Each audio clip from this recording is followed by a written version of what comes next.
हे guys, जय Mahakal. Welcome to your channel MPRM। आशा करती हूँ कि आप सभी स्वस्थ होंगे और निरंतर अपने एग्ज़ाम की तैयारी कर रहे होंगे। मैंने MPPSC मेंस की एग्ज़ाम सीरीज़ स्टार्ट कर दी थी, जिसमें आज हम पढ़ने वाले हैं पेपर 3 की यूनिट नंबर 4, जिसमें हम कुछ टॉपिक कंप्लीट कर चुके हैं। आज हम पढ़ने वाले हैं इंटरनेट। तो चलिए गाइस स्टार्ट करते हैं। और यदि आप हमारे चैनल पर नए हैं और अभी तक चैनल सब्सक्राइब नहीं किया है तो प्लीज़ गाइस पहले चैनल सब्सक्राइब कीजिए, वीडियो को लाइक कीजिए, कमेंट कीजिए, अपने प्यारे प्यारे फ्रेंड के साथ शेयर कीजिए। इंटरनेट का पूरा नाम है इंटरनेशनल नेटवर्क। यह एक विश्वव्यापी बड़े नेटवर्क को दर्शाता है जो समान प्रोटोकॉल का पालन करके दुनिया भर में सभी या बड़ी संख्या में उपकरणों को एक दूसरे से जोड़ता है, जैसे कि फ़ोन, लैपटॉप, कंप्यूटर। यह तार बेतार दोनों ही तरीके से संभव हो सकता है। उपयोगकर्ता को तुरंत सूचना का आदान प्रदान करने की क्षमता प्रदान करता है। यह क्या करता है, जल्दी से ही सूचना का आदान प्रदान करने में सक्षम होता है। इसके माध्यम से दुनिया भर के लगभग सभी प्रकार के डाटा सर्वर या यूं कहें तो डाटाबेस एक दूसरे से जुड़े होते हैं। तो इंटरनेट क्या होता है? इंटरनेट का पूरा नाम होता है इंटरनेशनल नेटवर्क। इसके द्वारा एक प्रोटोकॉल के द्वारा सभी उपकरण या बहुत बड़ी संख्या में उपकरण एक दूसरे से जुड़े होते हैं, जैसे कि कंप्यूटर, नेट, हमारा फ़ोन और लैपटॉप। यह तार या बेतार दोनों प्रकार से हो सकता है। यह कुछ क्षण में ही सूचना का आदान प्रदान करने में सक्षम होता है। यह दुनिया के सभी डाटा सर्वर या फिर डाटाबेस से जुड़ा होता है। इंटरनेट का विकास। प्रोफेसर JC लिकलाइडर ने सर्वप्रथम कंप्यूटर की स्थापना का विचार 1962 में दिया था, जिसके कारण इन्हें इंटरनेट का पिता कहा जाता है। तो किसने कहा था? देखो, हमारे इंटरनेट जब हम चलाते हैं अलग अलग लिंक आती हैं, तो प्रोफेसर JC लिकलाइडर ने सबसे पहले इंटरनेट की स्थापना करने का विचार 1962 में दिया था, इसलिए इनको क्या कहा जाता है? इंटरनेट का पिता कहा जाता है। इंटरनेट का प्रारंभ 1969 में अमेरिका रक्षा विभाग द्वारा ARPANET के विकास के साथ किया गया था, जिसे दुनिया का पहला नेटवर्क कहा जाता है। तो इंटरनेट का विकास सबसे पहले कब हुआ था? 1969 में हुआ था। और किसके नाम से हुआ था? ARPANET के नाम से हुआ था, अमेरिका में रक्षा विभाग द्वारा। बॉब काहन और विंटसर्फ ने इंटरनेट का विकास किया था, जिन्हें ARP US की सैन्य प्रोजेक्ट के लिए TCP और IP प्रोटोकॉल बनाया था। तो ये कौन है? बॉब काहन है और विंटसर्फ है। इन्हें क्या कहा था? इंटरनेट का आविष्कारक कहा जाता है, क्योंकि इन्होंने जो ARPA है उसके लिए TCP और IP प्रोटोकॉल बनाया था। 1989 में इंटरनेट को आम जनता के लिए खोल दिया गया और 1989 के समय ही टिम बर्नर्स-ली ने WW वर्ल्ड वाइड वेब को निर्मित किया था। तो जनता के लिए कब खोल दिया गया? 1989 में सब जनता के लिए खोल दिया गया। और 1989 में ही जो टिम बर्नर्स-ली हैं, इन्होंने बनाया था, WW बनाया था। 1990 में टिम बर्नर्स-ली ने ही HTML hyper text markup language का विकास किया था। तो किसने किया था? टिम बर्नर्स-ली, जो कि WW के आविष्कारक हैं। उन्होंने ही क्या बनाया था? HTML का निर्माण किया था। WWW का पहला प्रयोग करने वाला या आम प्रयोग कब किया गया था? 6 अगस्त 1991 में किया गया था। तो WW का सबसे पहले आम प्रयोग कब किया गया था? 6 अगस्त 1991 में किया गया था। 1993 में मोज़ेक नामक पहले वेब ब्राउज़र का आविष्कारक बने मार्क एंडरसन। किसने बने थे? मार्क एंडरसन बने थे। अलग अलग मार्क दे दिए मोज़ेक। तो 1993 में मोज़ेक नाम का पहला वेब ब्राउज़र बना था। किसने बनाया था? मार्क एंडरसन के द्वारा बनाया गया था। 1993 में CERN European organisation for nuclear research ने WWW को निःशुल्क उपयोग के लिए उपलब्ध कराया था। तो 1993 में किसने? CERN के द्वारा, जिसका नाम वो क्या है? तो European organisation for nuclear research, इसने WWW को निःशुल्क उपयोग करने के लिए उपलब्ध कराया था। 1994 में WWW के लिए मानकों प्रोटोकॉल का विकास करने के लिए वर्ल्ड वाइड वेब संघ, world wide web consortium W3C की स्थापना की गई थी। तो इंटरनेट के लिए जो मानक है, प्रोटोकॉल है, इनको बनाने के लिए क्या बनाया गया था? वर्ल्ड वाइड वेब संघ या फिर world wide web consortium W3C बनाया गया था 1994 में। तो हम देख लेते हैं इंटरनेट का विकास कैसे हुआ। तो सबसे पहले आते हैं लिंकलड। इन्होंने क्या कहा था, कंप्यूटर में इंटरनेट का सबसे पहले विचार दिया था, इसलिए इनको इंटरनेट का पिता कहा जाता है। उसके बाद आता है ARPANET का नाम, जो कि अमेरिका के रक्षा विभाग के द्वारा स्टार्ट किया गया एक नेटवर्क था, जिसको 1969 में स्टार्ट किया गया था। फिर आते हैं बॉबकान और विंडसर्फ। इनने क्या बनाया था, इन्होंने आरपा के लिए TCP और IP जो प्रोटोकॉल है उसका निर्माण किया था आरपा के लिए। इंटरनेट को सबसे आम जनता के लिए 1989 में खोल दिया गया, और 1989 में ही जो विंडसर्फ हैं टिम बर्नर्स-ली हैं, इन्होंने क्या बनाया था, WWW का आविष्कार किया था, और इन्होंने ही उसके नेक्स्ट ईयर क्या किया, HTML का आविष्कार कर दिया। आम जनता के लिए WWW का आविष्कार 6 अगस्त 1991 में कर दिया गया था। मोज़ेक वायर मतलब मोज़ेक जो वेब ब्राउज़र है उसको बनाया था मार्क एंडरसन ने, और बनाया था 1993 में। 1994 में क्या हुआ, जो इंटरनेट था उसके लिए प्रोटोकॉल और मानकों का निर्धारण करने के लिए एक वर्ल्ड वाइड वेब संघ बनाया गया, जिसको W3C कहा जाता है। और आम जनता के लिए सबसे पहले 1994 में सर्न कंपनी है, जो European organisation for nuclear research, उसने WWW की निःशुल्क उपयोग के लिए उपलब्ध करा दिया था। नेक्स्ट आता है भारत में इंटरनेट का आविष्कार कैसे हुआ, या फिर उसकी शुरुआत कैसी हुई। भारत में इंटरनेट की शुरुआत 1986 में ERNET के लॉन्च के साथ हुई थी। National informatics centre NIC Bharat में इंटरनेट कनेक्शन उपलब्ध कराने वाला पहला संस्थान है। तो देखिए भारत में सबसे पहले इंटरनेट कब आया है, तो 1986 में आया था, और ERNET के द्वारा इसको स्टार्ट किया गया था। लेकिन भारत में जो नेट है वो कौन उपलब्ध कराता है, तो सबसे पहले उपलब्ध कराने वाली कंपनी का नाम है NIC, जिसका फुल फॉर्म होता है national informatics centre.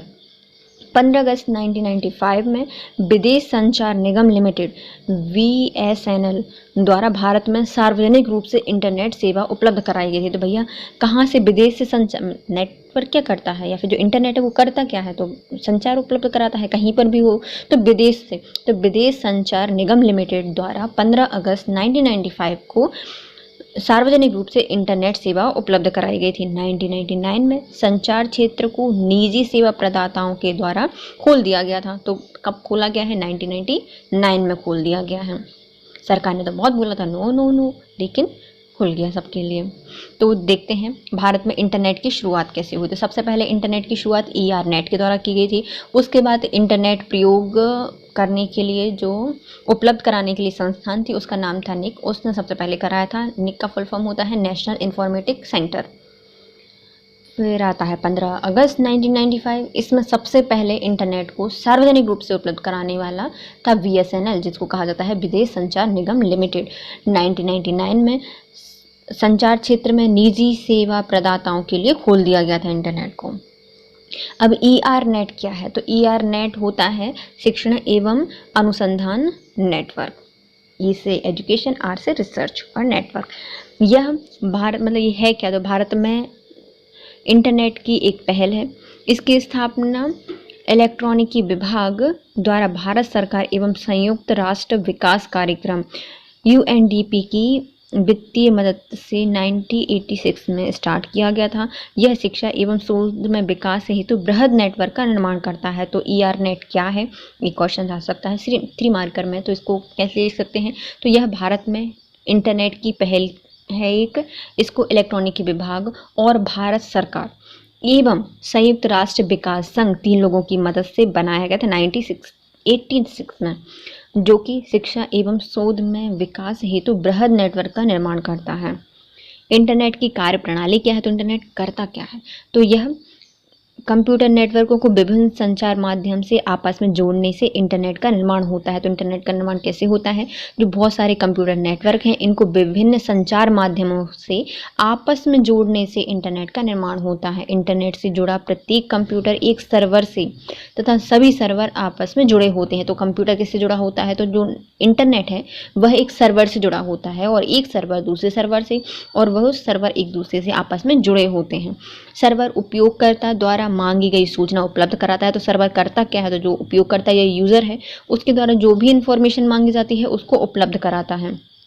Internet client server model पर कार्य करता है। जो इंटरनेट है वह क्लाइंट मतलब यूज़र और सर्वर मॉडल पर काम करता है। सूचना का आदान प्रदान पैकेट स्विचिंग के द्वारा किया जाता है। तो कैसे दी जाती है सूचना, या आदान प्रदान कैसे किया जाता है, तो सूचना को पैकेट्स के रूप में दिया जाता है, तो पैकेट स्विचिंग कहा जाता है, इसके माध्यम से होता है। तो इंटरनेट की कार्यप्रणाली क्या है, तो इंटरनेट क्या करता है, कंप्यूटर को विभिन्न संचार माध्यमों में आपस में जोड़ने से इंटरनेट का निर्माण होता है। इंटरनेट से जुड़ा प्रत्येक कंप्यूटर एक सर्वर से जुड़ा होता है, और सर्वर क्या से जुड़ा होता है, एक दूसरे सर्वर से जुड़ा होता है। तो ये सर्वर आपस में जुड़े होते हैं, और नेटवर्क कंप्यूटर के सर्वर से जुड़ा होता है। सर्वर क्या करता है, उपयोगकर्ता के द्वारा जो भी सूचना मांगी जाती है उसको उपलब्ध कराता है। इसलिए इंटरनेट जो है वह क्लाइंट और सर्वर मॉडल पर काम करता है। जो सर्वर है या फिर जो सूचना है इंटरनेट के माध्यम से कैसे आदान प्रदान होती है, तो वह पैकेट स्विचिंग के द्वारा आदान प्रदान होती हैं। इंटरनेट के उद्देश्य के आधार क्या हैं, तो इंटरनेट के आधार क्या क्या होते हैं, तो एक होता है इंट्रानेट और एक होता है एक्स्ट्रानेट। इंट्रानेट क्या होता है, तो यह एक निजी नेटवर्क होता है। इंटरनेट एक निजी नेटवर्क है, यह संगठन के अंदर होता है। इसका उपयोग कर्मचारियों के द्वारा सूचनाओं के आदान प्रदान और सुरक्षित संवाद हेतु किया जाता है। तो इंटरनेट क्या है, मतलब अंदर है, इंटर है, तो एक ही संस्थान के द्वारा या फिर कोई निजी नेटवर्क कहा जा सकता है, तो संगठन के अंदर होता है, और इसमें कर्मचारी द्वारा सूचनाओं के आदान प्रदान के लिए सुरक्षित संवाद हेतु इसका प्रयोग किया जाता है इंटरनेट का। अब आता है एक्स्ट्रानेट क्या होता है, यह एक सेमी प्राइवेट नेटवर्क होता है। इसका क्षेत्र संगठन के बाहर भी होता है। इसका उपयोग व्यापारी साझेदारों जैसे क्लाइंट, कस्टमर, बिल्डर्स, सप्लायर आदि को चुनिंदा सूचना पहुंचाने में हेतु किया जाता है। तो इसमें क्या होता है, जो एक्स्ट्रानेट है, मतलब एक्स्ट्रा लोग जुड़ गए, तो एक्स्ट्रानेट क्या होता है, तो यह संस्था के बाहर होगा, मतलब प्राइवेट और नॉन प्राइवेट भी हो गया, तो सेमी प्राइवेट नेटवर्क होता है। इसका उपयोग क्या करते हैं, जो व्यापारी या साझेदार होते हैं वह कोई भी क्लाइंट को, कस्टमर को, बिल्डर्स को, सप्लायर को सूचना प्रदान करने के लिए या पहुंचाने के लिए इसका प्रयोग किया जाता है। तो इंटरनेट के आधार हो गए दो, एक होता है इंटरनेट और एक होता है एक्स्ट्रानेट। इंट्रानेट क्या होता है, एक संस्था के अंदर प्राइवेट नेटवर्क होता है, कर्मचारियों को सूचना के आदान प्रदान के लिए सुरक्षित संवाद हेतु इसका प्रयोग किया जाता है। एक्स्ट्रानेट क्या हो गया, यह सेमी नेट प्राइवेट नेटवर्क होता है, यह संगठन के बाहर होता है, यह किसी व्यापारी या फिर जो साझेदार होता है उसके द्वारा अपने क्लाइंट, कस्टमर, बिल्डर्स या सप्लायर को कुछ सूचना पहुंचाने में इसका प्रयोग किया जाता है। इंटरनेट, इंट्रानेट और एक्स्ट्रानेट की तुलना कैसे कर सकते हैं, देखो हमने इंटरनेट पढ़ लिया, उसके दो टाइप थे, एक इंट्रानेट था और एक एक्स्ट्रानेट था, लेकिन इन तीनों में तुलना क्या है, हम इनको एक दूसरे से डिफाइन कैसे कर सकते हैं, तो इनकी तुलना हो जाएगी, हम आधार मानेंगे कुछ। तो पहला आधार है नेटवर्क। तो जो इंटरनेट है वह एक पब्लिक नेटवर्क होता है, लेकिन जो इंट्रानेट होता है वह एक प्राइवेट नेटवर्क होता है। और एक्स्ट्रानेट क्या है, यह भी प्राइवेट नेटवर्क होता है जो कि पब्लिक नेटवर्क की सहायता से डाटा आदान प्रदान करता है। तो एक्स्ट्रानेट क्या है, जो पब्लिक नेटवर्क तो है लेकिन पब्लिक या प्राइवेट नेटवर्क की सहायता से आदान प्रदान करता है सूचनाओं को। एक्सेस क्या हो सकती है, तो इंटरनेट की तो एक्सेस, इसका प्रयोग के लिए यूज़र नेम और पासवर्ड की ज़रूरत नहीं होती, मतलब कोई भी कर सकता है, कोई भी एक्सेस कर सकता है इंटरनेट को। लेकिन जो इंट्रानेट होती है इसको एक्सेस करने के लिए एक वैलिड यूज़र नेम और पासवर्ड की ज़रूरत होती है, क्योंकि एक कंपनी के अंदर है, जो उस कंपनी का मेंबर होगा वो ही इसको एक्सेस कर सकता है। और जो एक्स्ट्रानेट होता है इसे भी एक्सेस करने के लिए यूज़र नेम और पासवर्ड की ज़रूरत होगी, मतलब कोई व्यापारी है या साझेदार है, वह किस क्लाइंट को क्या देना चाहता है इन्फॉर्मेशन, तो उसके लिए एक कोड और एक पासवर्ड दे देगा। इसकी एक्सेस सुरक्षा क्या हो सकती है, इंट्रानेट इसकी सिक्योरिटी फायरवॉल पर निर्भर करती है, एक्स्ट्रानेट इसकी सिक्योरिटी इंटरनेट एक्स्ट्रानेट के फायरवॉल पर निर्भर करती है। तो जो सिक्योरिटी है, तो कोई भी इंटरनेट है उसकी सिक्योरिटी किस पर निर्भर करती है, यूज़र की डिवाइस पर। इंट्रानेट की जो सिक्योरिटी है वह फायरवॉल पर निर्भर करती है, और जो एक्स्ट्रानेट है उसकी सिक्योरिटी इंटरनेट और एक्स्ट्रानेट के फायरवॉल पर निर्भर करती है। उपयोग, तो इंटरनेट का उपयोग प्रत्येक व्यक्ति के द्वारा इस्तेमाल किया जा सकता है, लेकिन जो इंटरनेट है इस नेटवर्क का प्रयोग या इस इंटरनेट का प्रयोग केवल एक संस्था द्वारा उपयोग किया जा सकता है, जबकि जो एक्स्ट्रानेट है यह एक अधिक संख्या द्वारा उपयोग किया जा सकता है, मतलब एक संस्था दूसरी संख्या, कई सारी संख्या इसका उपयोग कर सकती है। तो देखते हैं हम इनकी तुलना के फिर से रिवाइज करते हैं कारण। तो पहला आता है नेटवर्क क्या है। तो इंटरनेट पब्लिक का नेटवर्क होता है। इंट्रानेट यह प्राइवेट नेटवर्क है, और जो एक्स्ट्रानेट है यह पब्लिक प्राइवेट दोनों टाइप का होता है, जो कि पब्लिक नेटवर्क की तरह से डाटा प्रदान करता है। एक्सेस क्या है। तो इंटरनेट का एक्सेस यूज़र के नेम और पासवर्ड की ज़रूरत नहीं होती, लेकिन जो इंटरनेट होती है इसमें यूज़र नेम की और पासवर्ड की आवश्यकता होती है, वैलिड होना चाहिए। और जो एक्स्ट्रानेट है इसको एक्सेस करने के लिए भी पासवर्ड और यूज़र नेम की आवश्यकता होती है। सुरक्षा देखें तो इंटरनेट के लिए सुरक्षा यूज़र की डिवाइस पर निर्भर करती है।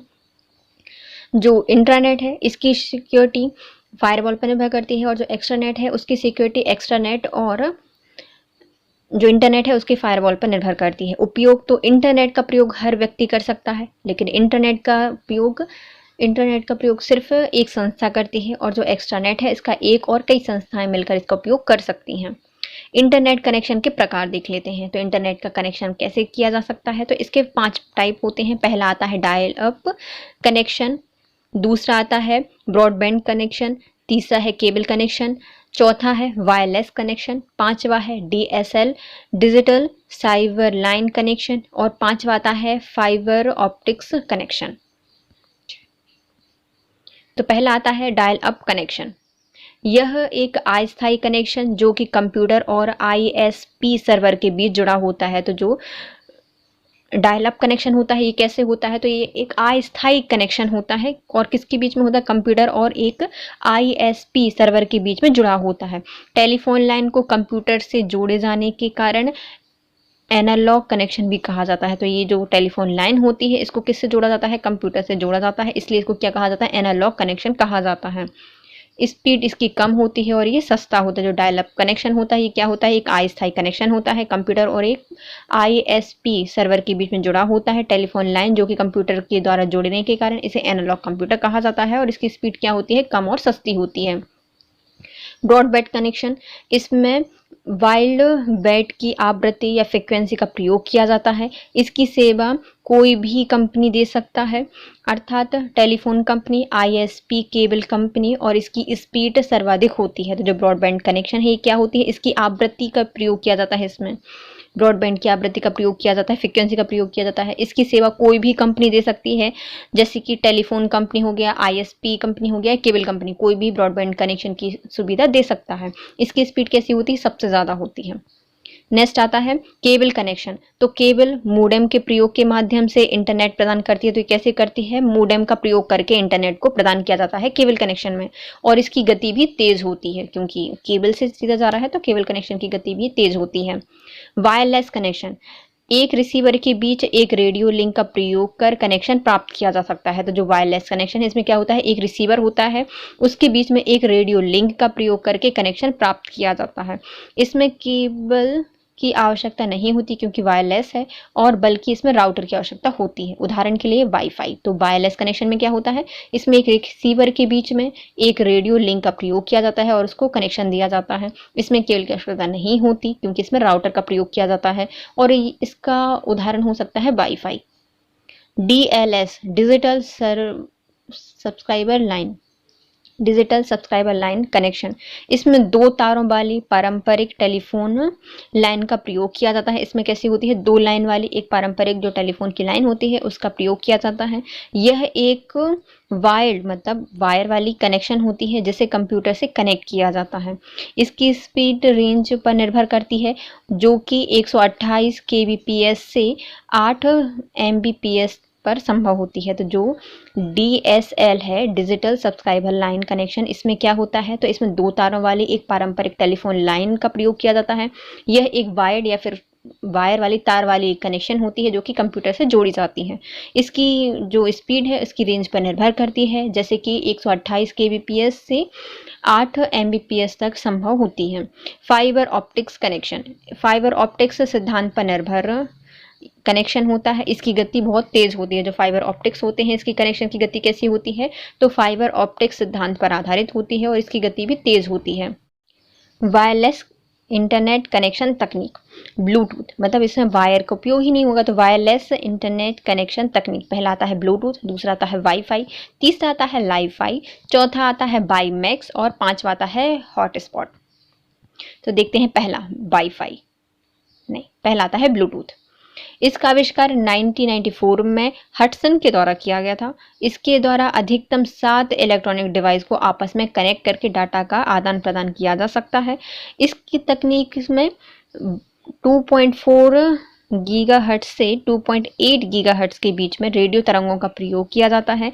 इसके द्वारा पर्सनल एरिया नेटवर्क 10 से 50 मीटर में डेटा ट्रांसफ़र कर सकता है। तो देखते हैं ब्लूटूथ क्या होता है। तो इसको ब्लूटूथ को पर्सनल एरिया नेटवर्क भी कहा जाता है, क्योंकि वह एक दूसरे मोबाइल को या फिर डिवाइस को जोड़ सकता है। इसका आविष्कार कब किया गया था? 1994 में हटसन के द्वारा किया गया था। इसमें अधिकतम 7 इलेक्ट्रॉनिक डिवाइस को आपस में जोड़कर डाटा आदान प्रदान किया जा सकता है। इसमें 2.4 गीगाहर्ट्ज से 2.8 गीगाहर्ट्ज के बीच में रेडियो तरंगों का प्रयोग किया जाता है, जिसके द्वारा पर्सनल एरिया नेटवर्क में डाटा ट्रांसफ़र किया जाता है, जो कि कितना होता है? 10 से 50 मीटर तक इसमें डाटा ट्रांसफ़र किया जा सकता है। नेक्स्ट आता है वाईफाई। इसका पूरा नाम होता है वायरलेस फिडेलिटी। इसका आविष्कार 1991 में जोन्स ओ साल्विन के द्वारा किया गया था। इस तकनीक में 2.4 गीगाहर्ट्ज से 5 गीगाहर्ट्ज के बीच में रेडियो तरंगों का प्रयोग किया जाता है। इसके द्वारा लोकल एरिया नेटवर्क सामान्यतः 100 मीटर में डेटा ट्रांसफ़र किया जा सकता है। इसकी मदद से स्मार्टफोन, कंप्यूटर, लैपटॉप आदि को इंटरनेट से कनेक्ट किया जा सकता है। तो जो वायरलेस फिडिलिटी होती है वाईफाई का ही एक फुल फॉर्म होता है, जिसको जोन्स ओ साल्वन के द्वारा 1991 में विकसित किया गया था। इसकी रेंज ज़्यादा होती है, इसलिए यह पर्सनल एरिया नेटवर्क या नहीं है, बल्कि लोकल एरिया नेटवर्क है। इसमें 100 मीटर तक डाटा ट्रांसफर कर सकते हैं। इसकी गति कितनी होती है? ये स्पीड होती है 2.4 गीगाहर्ट्ज से 5 गीगाहर्ट्ज के बीच में रेडियो तरंगों का उपयोग किया जाता है। इसकी मदद से स्मार्टफोन, कंप्यूटर, लैपटॉप आदि को इंटरनेट से कनेक्ट किया जा सकता है। लाइफाई, इसका फुल फॉर्म होता है लाइट फिडिलिटी। इसका आविष्कार हेरोल्ड हेंस के द्वारा 2011 में किया गया था। यह एक उच्च गति की संचार तकनीक होती है, जिसमें डाटा भेजने के लिए एलईडी लाइट एमिटिंग डायोड या फिर डाटा प्राप्त करने के लिए फोटो डायोड का प्रयोग किया जाता है। तो लाइट फिडिलिटी क्या है? लाइफाई का ही फुल फॉर्म होता है, जिसको हेरोल्ड हेंसन के द्वारा 2011 में खोजा गया था। इसमें यह संचार की एक उच्च गति की तकनीक है, जिसमें डाटा भेजने के लिए एलईडी का लाइट एमिटिंग डायोड का प्रयोग किया जाता है और रिसीव करने के लिए फोटो डायोड का प्रयोग किया जाता है। बाईमैक्स, इसका पूरा नाम होता है world wide interoperability of microwave access. इसकी रेंज होती है 25 से 50 किलोमीटर तक। इसके द्वारा हजारों लोगों के साथ कनेक्ट किया जा सकता है। अतः इसका प्रयोग मैन या फिर मेट्रोपॉलिटन एरिया नेटवर्क में किया जाता है। तो जो बाईमैक्स क्या होता है? तो world wide interoperability of microwave access होता है। इसमें 25 से 50 किलोमीटर तक रेंज होती है। इसमें हजारों लोगों को एक साथ कनेक्ट किया जा सकता है और इसका प्रयोग मैन या फिर मेट्रोपॉलिटन एरिया नेटवर्क में इसका प्रयोग किया जाता है। हॉटस्पॉट क्या होता है? इसमें वायरलेस एक्सेस पॉइंट तकनीक भी कहा जाता है। इसमें वायरलेस तकनीक है यह फिजिकल लोकेशन होता है। इसमें इंटरनेट को 30 से 60 फीट तक एक्सेस किया जा सकता है। यह रेडियो ट्रांसमीटर और रिसीवर का उपयोग करता है। तो जो हॉटस्पॉट होते हैं क्या है? एक वायरलेस एक्सेस पॉइंट तकनीक है, जिसे में फिजिकल लोकेशन होती है। इसमें 30 से 50 फीट तक एक्सेस किया जा सकता है। इसमें रेडियो ट्रांसमीटर और रिसीवर का प्रयोग किया जा सकता है। तो वायरलेस में हमने कितने टाइप पढ़ लिए हैं? 5 टाइप पढ़ लिए हैं। पहला आता है ब्लूटूथ, दूसरा आता है वाईफाई, तीसरा आता है लाइफाई, चौथा आता है बाईमैक्स और पांचवा आता है हॉटस्पॉट। इंटरनेट वेब के प्रकार कितने होते हैं? तो इंटरनेट वेब के प्रकार होते हैं 3। पहला आता है सरफेस वेब, तीसरा आता है डार्क वेब और दूसरा आता है डीप वेब। कितने प्रकार होते हैं इंटरनेट वेब के? 3 प्रकार होते हैं। सरफेस वेब, ऐसा वेब जो सर्वर पर स्टोर होता है। तो ये वेब कहाँ पर स्टोर होता है? सर्वर पर स्टोर होता है, इसे तो सरफेस कहा जाता है। जिसे एक्सेस करने के लिए किसी अनुमति की आवश्यकता नहीं होती, जैसे कि सर्च इंजन पर सर्च करने की जानकारी हम प्राप्त कर सकते हैं, तो किसी हमें अनुमति की आवश्यकता नहीं होती। तो सरफेस वेब क्या होता है? जो सर्वर होता है वहाँ, या ऐसा वेब होता है जो कि सर्वर पर स्टोर होता है, हमें इससे कोई भी इंफॉर्मेशन प्राप्त करनी है, अनुमति की आवश्यकता नहीं होती। जैसे कि सर्च इंजन से हम कोई भी चीज़ सर्च कर सकते हैं। तो ये क्या हो गया? सरफेस वेब हो गया। अब आता है डीप वेब क्या होता है? इस प्रकार के डाटा को एक्सेस करने के लिए अनुमति की आवश्यकता होती है। भैया बहुत डीप है तो आपको क्या करनी पड़ेगी, इसका उपयोग करने के लिए अनुमति की आवश्यकता होती है। जैसे कि क्लाउड पर स्टोर पर्सनल डाटा, तो हमें क्या करना पड़ता है, अनुमति की आवश्यकता होती है, फिर हम इसका उपयोग कर सकते हैं। नेक्स्ट आता है डार्क वेब। ऐसा वेब जिसे एक्सेस करना अवैध होता है, डार्क है, काला है, तो इसका प्रयोग करना क्या होता है, अवैध होता है। इसमें हैकिंग, मर्डर, हत्यारों और ड्रग का कार्य, क्रय विक्रय और अवैध गतिविधियां की जाती हैं। इसे चलाने के लिए विशेष ब्राउज़र टॉर, द ओनियन राउट की आवश्यकता होती है। इसमें सारा लेन देन क्रिप्टो करेंसी में होता है, जैसे कि बिटकॉइन। तो कितने वेब थे इंटरनेट के, होते हैं 3 वेब। पहला आता है सरफेस वेब। इसमें क्या होती है, इसका प्रयोग करने के लिए हमें किसी की आवश्यकता नहीं होती, हम इसमें कुछ भी कर सकते हैं, इंफॉर्मेशन निकाल सकते हैं या फिर एक्सेस कर सकते हैं, हमें अनुमति की आवश्यकता नहीं होती। जैसे कि सर्च इंजन, हम इसमें कुछ भी सर्च कर सकते हैं। फिर आता है डीप वेब। हमें इसका प्रयोग करने के लिए, इंफॉर्मेशन लेने के लिए हमें क्या करनी पड़ती है, अनुमति की आवश्यकता होती है। जैसे कि क्लाउड पर हमें कोई स्टोर डाटा है, हमें उसको एक्सेस करना है तो हमें अनुमति लेनी पड़ेगी। फिर आता है डार्क वेब। इसमें सारे अवैध काम होते हैं, इसलिए हमें इसकी अनुमति ही नहीं होती, अवैध होता है यदि हम इसको एक्सेस करते हैं। तो जितने भी जो काले धंधे होते हैं, ड्रग्स वगैरह होता है, हैकिंग, मर्डर वगैरह होते हैं, इसके सारे लेन देन कार्य वगैरह हैं वो किस पे किए जाते हैं, डार्क वेब में किया जाता है। इसमें इसको प्रयोग करने के लिए एक विशेष ब्राउजर होता है जिसे कहा जाता है टॉर, जिसका फुल फॉर्म होता है द ओनियन राउटर। इसका जो लेन देन है वह क्रिप्टो करेंसी के द्वारा होता है। जो इसकी क्रिप्टो करेंसी है वो कौन सी है, बिटकॉइन है, सॉरी, क्रिप्टो करेंसी में होता है जिसका नाम क्या है, bitcoins. Internet protocol. Internet protocol किसी भी नेटवर्क में दो या अधिक कंप्यूटरों के मध्य डेटा के त्रुटि रहित आदान प्रदान हेतु बनाए गए नियमों का समूह इंटरनेट प्रोटोकॉल कहलाता है। तो इंटरनेट प्रोटोकॉल क्या है, इंटरनेट पर किसी भी कंप्यूटर के मध्य डाटा को या आदान प्रदान करने के लिए, त्रुटि रहित आदान प्रदान करने के लिए जो मानक या प्रोटोकॉल बनाए जाते हैं उन्हें इंटरनेट प्रोटोकॉल कहा जाता है। कुछ इंटरनेट प्रोटोकॉल हैं जो कि होता है TCP, IP, SMTP, HTTP, FTP और गोफर। पहला आता है TCP IP। TCP डेटा को पैकेट स्विचिंग द्वारा भेजा जाता है। IP प्रत्येक पैकेट को एक विशेष पता देता है। तो जो TCP है वो क्या काम करता है, तो जो हमारा डाटा होता है उसको पैकेट स्विचिंग पर भेज देता है या फिर उसके द्वारा भेजने का काम करता है। और जो IP होता है, यह पैकेट को कहाँ पर भेजना है, विशेष स्थान पर भेजना है, विशेष एड्रेस पर भेजना है, तो IP इसका काम करता है विशेष स्थान पर भेजने का। यह अलग अलग हैं किंतु इनका प्रयोग एक साथ किया जाता है। दोनों अलग अलग हैं लेकिन हम इनका प्रयोग एक साथ करते हैं। तो ट्रांसमिशन कंट्रोल प्रोटोकॉल, ये क्या करता है, डाटा को पैकेट्स में चेंज करता है और उसके द्वारा भेजता है। और IP क्या करता है, उसको सही पते पर या फिर एक विशेष स्थान देता है और उस पर भेजता है। ये दोनों अलग अलग होते हैं लेकिन इन दोनों का प्रयोग साथ में किया जाता है। Hyper text transfer protocol HTTP, यह www पर हाइपर टेक्स्ट डॉक्यूमेंट के स्थानांतरण के लिए प्रयोग किया जाता है। जो हाइपर टेक्स्ट डॉक्यूमेंट होते हैं उसके स्थानांतरण के लिए किसका प्रयोग किया जाता है, HTTP का प्रयोग किया जाता है। वेब सर्वर से उपयोगकर्ता तक वेब पेज का स्थानांतरण किसी के द्वारा किया जाता है और यह क्लाइंट सर्वर सिद्धांत पर कार्य करता है। तो जो हाइपर टेक्स्ट ट्रांसफर प्रोटोकॉल है ये क्या है, यह www पर हाइपर टेक्स्ट डॉक्यूमेंट को स्थानांतरण करने के लिए भेजा जाता है। वेब सर्वर में उपयोगकर्ता तक वेब पेज का स्थानांतरण इसी के द्वारा होता है। जो उपयोग करता है वह वेब पेज का स्थानांतरण कैसे करता है, वेब सर्वर के द्वारा हाइपर टेक्स्ट ट्रांसफर प्रोटोकॉल के द्वारा करता है। यह क्लाइंट सर्वर सिद्धांत पर कार्य करता है। FTP फाइल ट्रांसफर प्रोटोकॉल, इसका प्रयोग इंटरनेट से जुड़े किसी कंप्यूटर या सर्वर के बीच फाइल ट्रांसफर करने के लिए किया जाता है। इसमें फाइल डाटा, टेक्स्ट, ग्राफ, चित्र, ध्वनि, चलचित्र आदि के रूप में हो सकती है।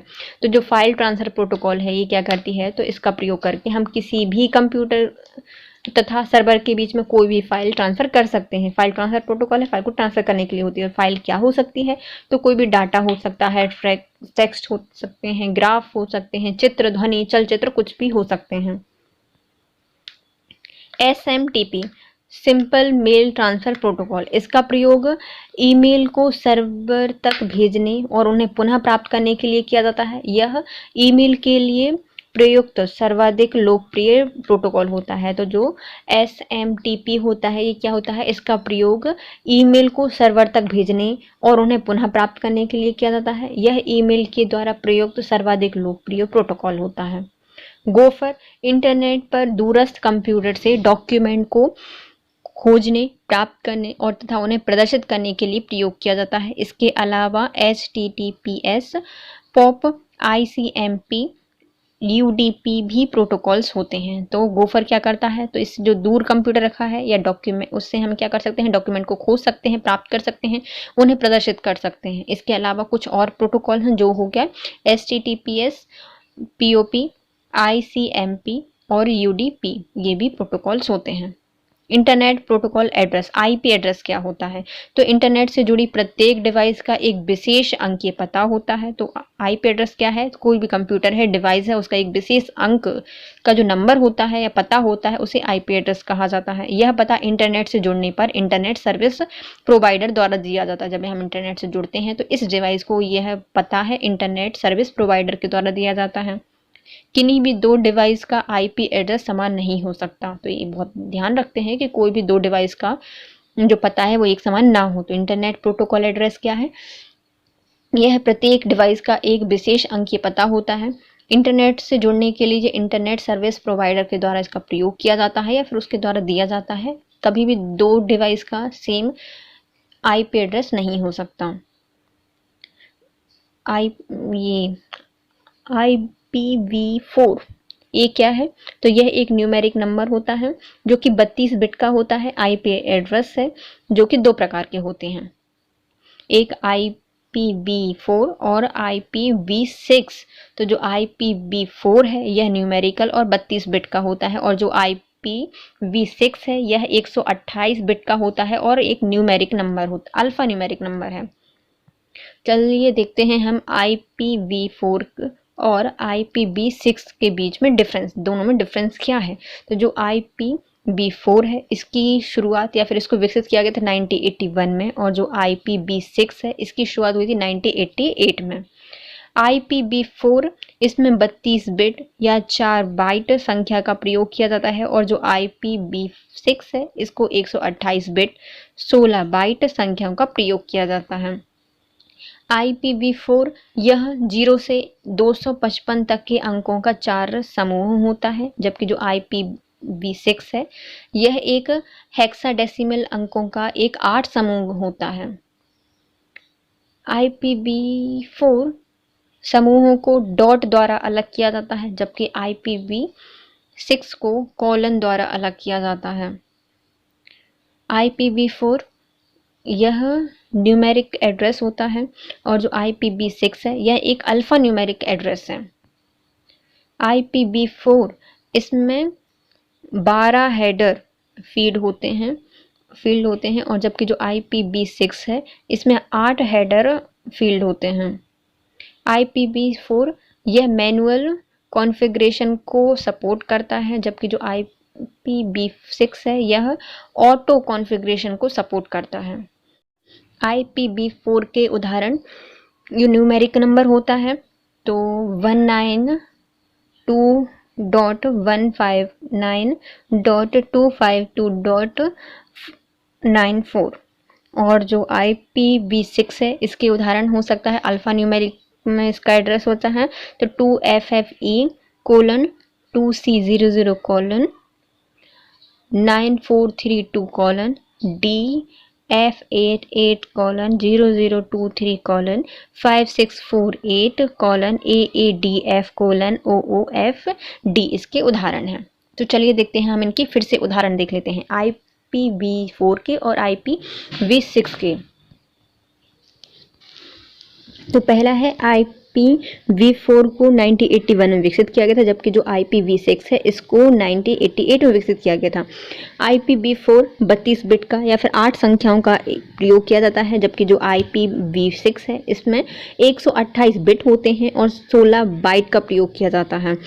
IPv4 में 1 से 200 मतलब 0 से 255 तक संख्यों का 4 समूह होते हैं और जो IPv6 है इसमें हेक्साडेसिमल अंकों का 8 समूह का एक नंबर होता है। IPv4 में संख्यों को डॉट के द्वारा अलग करते हैं, जबकि IPv6 में इनको कोलन के द्वारा अलग करते हैं। IPv4 में जो न्यूमेरिक नंबर होते हैं, न्यूमेरिक एड्रेस होता है, जबकि जो IPv6 है इसमें अल्फा न्यूमेरिक का एड्रेस का प्रयोग किया जाता है।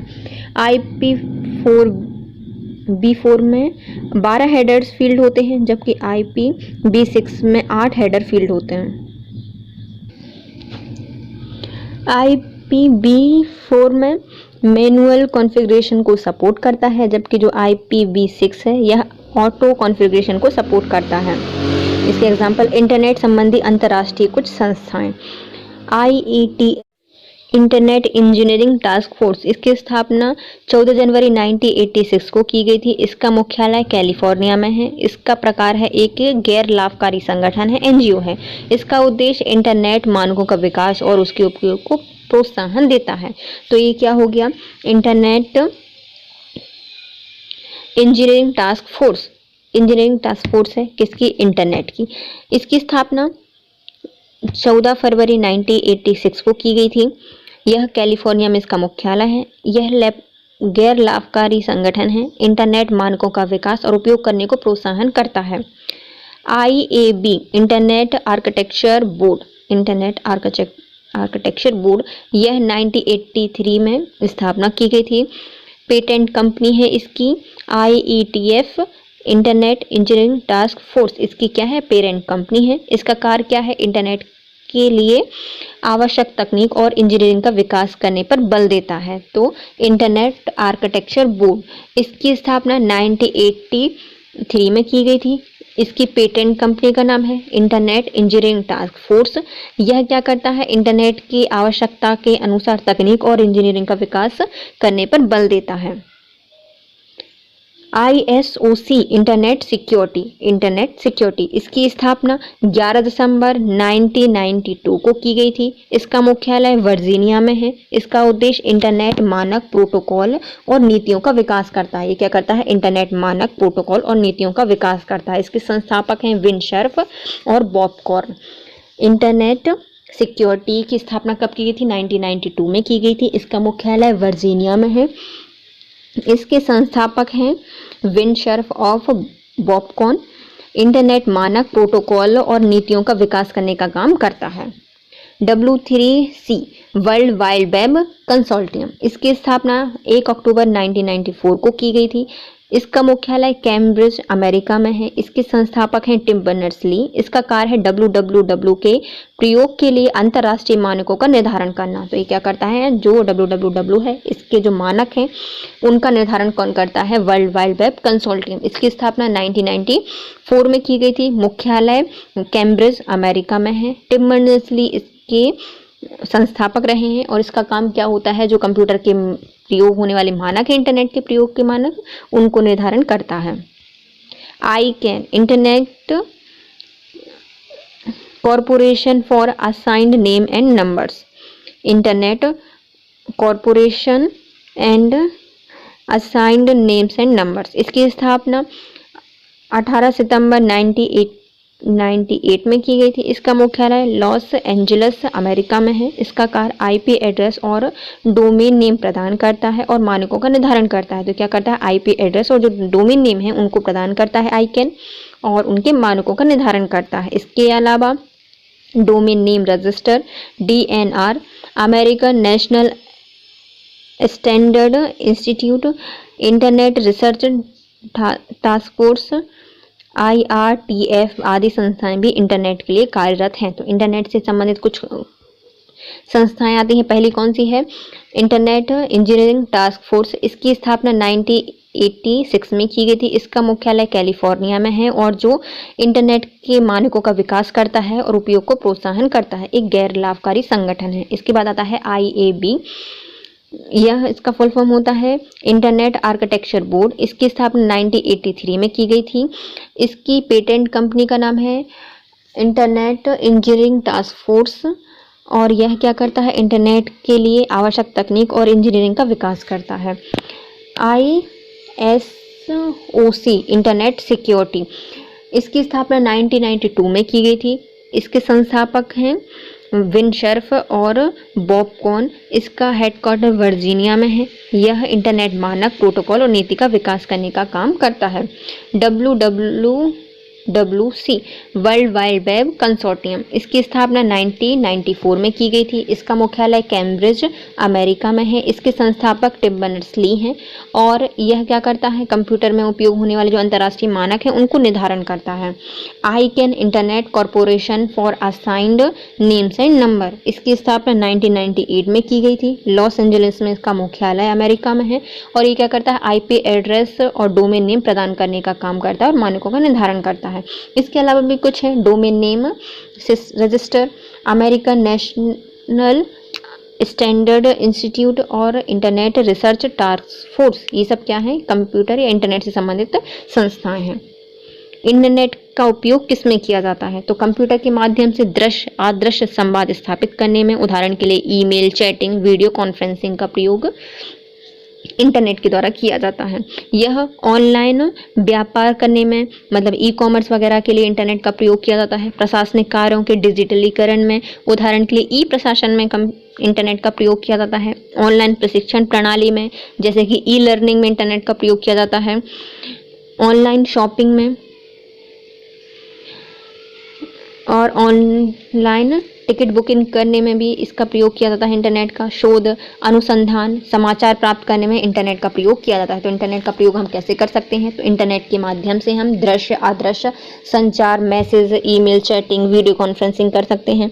ऑनलाइन व्यवसाय कर सकते हैं, जैसे कि ई-कॉमर्स हो गया। प्रशासन सेवा में भी हेल्प करता है, डिजिटलीकरण करने में इसका प्रयोग कर सकते हैं, जैसे कि ई प्रशासन हो गया। ऑनलाइन शिक्षण प्राप्त करने के लिए, जैसे कि ई लर्निंग हो गई। Online shopping, online ticket booking करने में हम इंटरनेट का उपयोग करते हैं। शोध, अनुसंधान, समाचार प्राप्त करने में भी हम इंटरनेट का प्रयोग करते हैं। अब आता है इंटरनेट के लाभ और महत्व क्या है। तो इंटरनेट से हम क्या कर सकते हैं, इंटरनेट से सबसे पहले हम सेवाओं के विस्तार हेतु सरकारी लागत में कमी कर सकते हैं। कागज भी कम आ जाएगा, जैसे हमारा सब कुछ डिजिटल हो जाएगा तो हमें कागजों की कमी हो जाएगी और हमारा टाइम भी बच जाएगा। राजनीति, लोकतंत्र में नागरिकों की भागीदारी को सुनिश्चित कर सकते हैं। तकनीकी शिक्षा, स्वास्थ्य का विकास करके, जैसे कि वर्चुअल क्लासेस लगाकर, टेलीमेडिसिन आदि के द्वारा हम इसका उपयोग कर सकते हैं। तकनीकी शिक्षा का विस्तार कर सकते हैं। रोजगार के नवीन चलन का विकास कर सकते हैं, जैसे कि ई-कॉमर्स हो गया, एक गिग इकोनॉमी हो गया। जवाबदेही और पारदर्शिता में वृद्धि करके सरकारी योजनाओं का सफल क्रियान्वयन कर सकते हैं। ऑनलाइन बिलिंग, घर बैठे काम करना, वर्क फ्रॉम होम भी इंटरनेट का एक लाभ होता है। इंटरनेट बैंकिंग भी कर सकते हैं।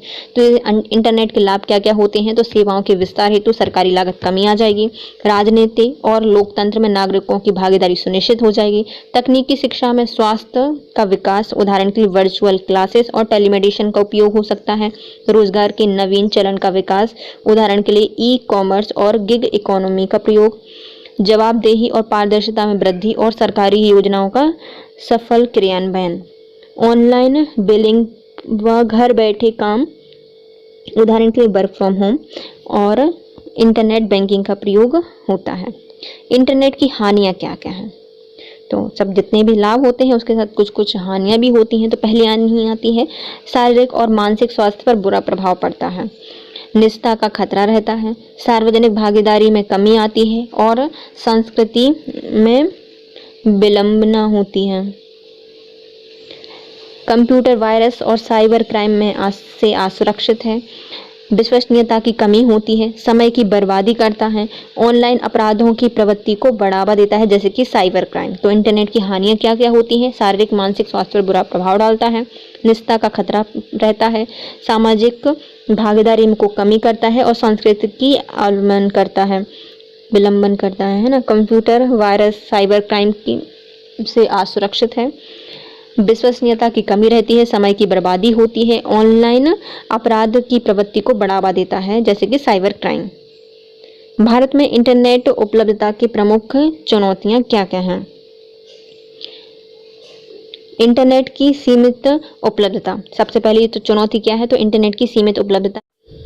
27% परिवारों में से सिर्फ एक सदस्य के पास NSSO सर्विस है। ये सर्वे के अकॉर्डिंग सिर्फ एक परिवार के पास ही इंटरनेट की उपलब्धता है। सिर्फ 12.5% छात्रों के पास इंटरनेट की उपलब्धता है। सबसे पहली चुनौती आती है सीमित उपलब्धता है। 27% परिवारों में से सिर्फ एक परिवार के पास होता है या एक सदस्य के पास होता है। सिर्फ 12.5% बच्चों के पास, जो छात्र हैं, उनके पास इंटरनेट की उपलब्धता है। डिजिटल निरक्षर लोगों की अधिक संख्या है, मतलब डिजिटल में ज़्यादा पर ज्ञान नहीं होता। डिजिटल साक्षरता में सिर्फ 10% से भी कम है। साक्षरता कितनी है? सिर्फ 10% से भी कम। इंटरनेट संबंधी बुनियादी ढांचे की कमी है। डिजिटल डिवाइस की कमी है। नीतियों में अस्पष्टता और ढांचागत कठिनाइयां होती हैं। एसोचैम रिपोर्ट के अनुसार क्या है? नीतियों में अस्पष्टता है और ढांचागत कठिनाइयां हैं। इंटरनेट डाटा अत्यधिक महंगा होता है, जिससे अधिकतम गरीब जनता डाटा खरीदने में असमर्थ होती है। तो इंटरनेट संबंधी जो उपलब्धताएं हैं उसकी प्रॉब्लम या चुनौतियां क्या हैं हमारे भारत में? तो पहली आती है इंटरनेट की सीमित उपलब्धता है। कम ओनली 27% परिवारों में से सिर्फ एक सदस्य के पास होता है। छात्रों में 12.5 छात्रों के पास ही सिर्फ इंटरनेट है। डिजिटल निरक्षर लोगों की उपलब्धता ज़्यादा है। साक्षरता सिर्फ 10% तक ही है या उससे कम भी हो सकती है। इंटरनेट संबंधी बुनियादी ढांचे की कमी है। डिजिटल डिवाइसेस नहीं है। नीतियों में अस्पष्टता और ढांचागत कठिनाइयां हैं, जैसे कि एसोचैम रिपोर्ट ने बताया है। इंटरनेट द्वारा अत्यधिक जो डाटा होता है वह बहुत ज़्यादा महंगा होता है। गरीब जो लोग होते हैं वो खाना कमाएंगे या खाने के लिए कमाएंगे या इंटरनेट के लिए कमाएंगे, तो उनके पास ज़्यादा जनता डाटा खरीदने में असमर्थ होती है। इंटरनेट बैंकिंग एक प्रणाली जो ग्राहक को उनके नेट बैंकिंग अकाउंट से वित्तीय और गैर वित्तीय ट्रांजैक्शन करने की सुविधा प्रदान करती है, उसे इंटरनेट बैंकिंग कहा जाता है। तो इंटरनेट बैंकिंग क्या होती है? एक ऐसी प्रणाली होती है जो ग्राहक को उनके नेट बैंकिंग अकाउंट से वित्तीय और गैर वित्तीय ट्रांजैक्शन करने की अनुमति देती है। लाभ क्या हो सकते हैं? तो ग्राहक अकाउंट स्टेटमेंट देख सकता है, तो हम अपने अकाउंट का स्टेटमेंट कभी भी अपने मोबाइल पे देख सकते हैं। संबंधित बैंक द्वारा किसी निश्चित अवधि हेतु ट्रांजैक्शन की जानकारी ले सकते हैं कि हमने कब कौन सा ट्रांजैक्शन किया था, उससे संबंधित हम जानकारी प्राप्त हो सकती है। फंड ट्रांसफ़र, बिल भुगतान, रिचार्ज आदि किया जा सकता है। तो हम इससे कोई भी ट्रांजैक्शन कर सकते हैं, चाहे वो फंड का ट्रांसफ़र हो, बिल भुगतान हो या रिचार्ज वगैरह हो। इंटरनेट बैंकिंग क्या होती है? इसके द्वारा जो ग्राहक होता है उसको उसके नेट बैंकिंग अकाउंट से वित्तीय और गैर वित्तीय ट्रांजैक्शन की सुविधा प्रदान की जाती है। इसमें वह अपने अकाउंट स्टेटमेंट देख सकता है, कभी भी किसी निश्चित अवधि में हुए ट्रांजैक्शन की जानकारी ले सकता है, कोई भी ट्रांसफ़र कर सकता है या ट्रांजैक्शन कर सकता है, जैसे कि फंड का ट्रांसफ़र, बिल भुगतान और रिचार्ज वगैरह कर सकता है। डिजिटल डिवाइड इंटरनेट और संचार प्रौद्योगिकी के उपयोग से संबंधित एक आर्थिक और सामाजिक असमानता है। तो इसमें क्या है? एक व्यक्ति ऐसा है जो कि इंटरनेट का प्रयोग कर रहा है और दूसरा क्या है? एक इंटरनेट का प्रयोग नहीं कर रहा है। तो इसमें इंटरनेट और उसकी संचार तकनीक का उपयोग करने से संबंधित एक आर्थिक और सामाजिक असमानता को क्या कहा जाता है? डिजिटल डिवाइड कहा जाता है। यह इंटरनेट और संचार प्रौद्योगिकी के उपयोगकर्ता और गैर उपयोगकर्ता के मध्य विभेद को बताता है। मतलब इसमें एक व्यक्ति है जो कि संचार या इंटरनेट का प्रयोग कर रहा है और दूसरा व्यक्ति क्या है? जो संचार या फिर इंटरनेट का प्रयोग नहीं कर रहा है। उनके बीच के विभेद को कौन बताता है? डिजिटल डिवाइड बताता है। NSO रिपोर्ट के अनुसार भारत में 10 घरों में से एक के पास ही कंप्यूटर और लगभग 1/4 घरों में ही इंटरनेट की उपलब्धता है। राजधानी दिल्ली में इंटरनेट पहुंच सबसे ज़्यादा है, जो कि 55.7% घरों तक है। इस मामले में सबसे खराब स्थिति उड़ीसा की है, मात्र 10% घरों में ही इंटरनेट की सुविधा उपलब्ध है।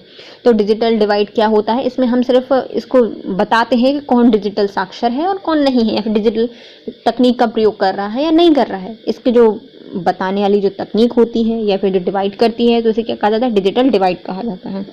यह संचार और इंटरनेट प्रौद्योगिकी के उपयोग से संबंधित एक सामाजिक और आर्थिक असमानता होती है। इसमें एक व्यक्ति जो कि इंटरनेट या फिर संचार प्रौद्योगिकी का प्रयोग करने वाला और गैर उपयोगकर्ता के बीच के विभेद को बतलाता है। NSO की रिपोर्ट के अनुसार भारत में केवल 10 घरों में से सिर्फ एक घर में है कंप्यूटर या फिर इंटरनेट की सुविधा उपलब्ध है। सबसे ज़्यादा दिल्ली में है, जो कि 55.7% घरों में है। सबसे खराब स्थिति उड़ीसा की है, जिसमें सिर्फ 10% से भी कम उपलब्धता होती है। डिजिटल साक्षरता क्या होती है? तो इंटरनेट और संचार प्रौद्योगिकी पर आधारित साक्षरता, जिसमें व्यक्ति को कंप्यूटर आधारित हार्डवेयर, सॉफ्टवेयर और डेटा संबंधी जानकारी दी जाती है, उसे डिजिटल साक्षरता कहा जाता है। तो डिजिटल साक्षरता क्या होती है? तो कोई भी व्यक्ति है जिसको संचार, इंटरनेट प्रौद्योगिकी पर आधारित साक्षरता, जिसमें व्यक्ति को कंप्यूटर आधारित हार्डवेयर, सॉफ्टवेयर से संबंधित जानकारी प्राप्त होती है, उसे कहा जाता है डिजिटल साक्षरता। इंटरनेट ऑफ थिंग्स, इस शब्द का सबसे पहले प्रयोग केविन एटस्टन के द्वारा किया गया था। क्या एक नेटवर्क जो अन्य सभी उपकरणों को आपस में जोड़ता है, जो डाटा को संग्रहित और परिवर्तित करने में सक्षम होता है। एप्लीकेशन क्या है? स्मार्टफोन, स्मार्ट वाहन और smart devices internet of things के वाहन होते हैं। अनुमान लगाया गया है कि 2025 तक वैश्विक स्तर पर लगभग 11.4 बिलियन उपभोक्ता और 13.3 billion enterprises internet of things device से युक्त हो जाएंगे।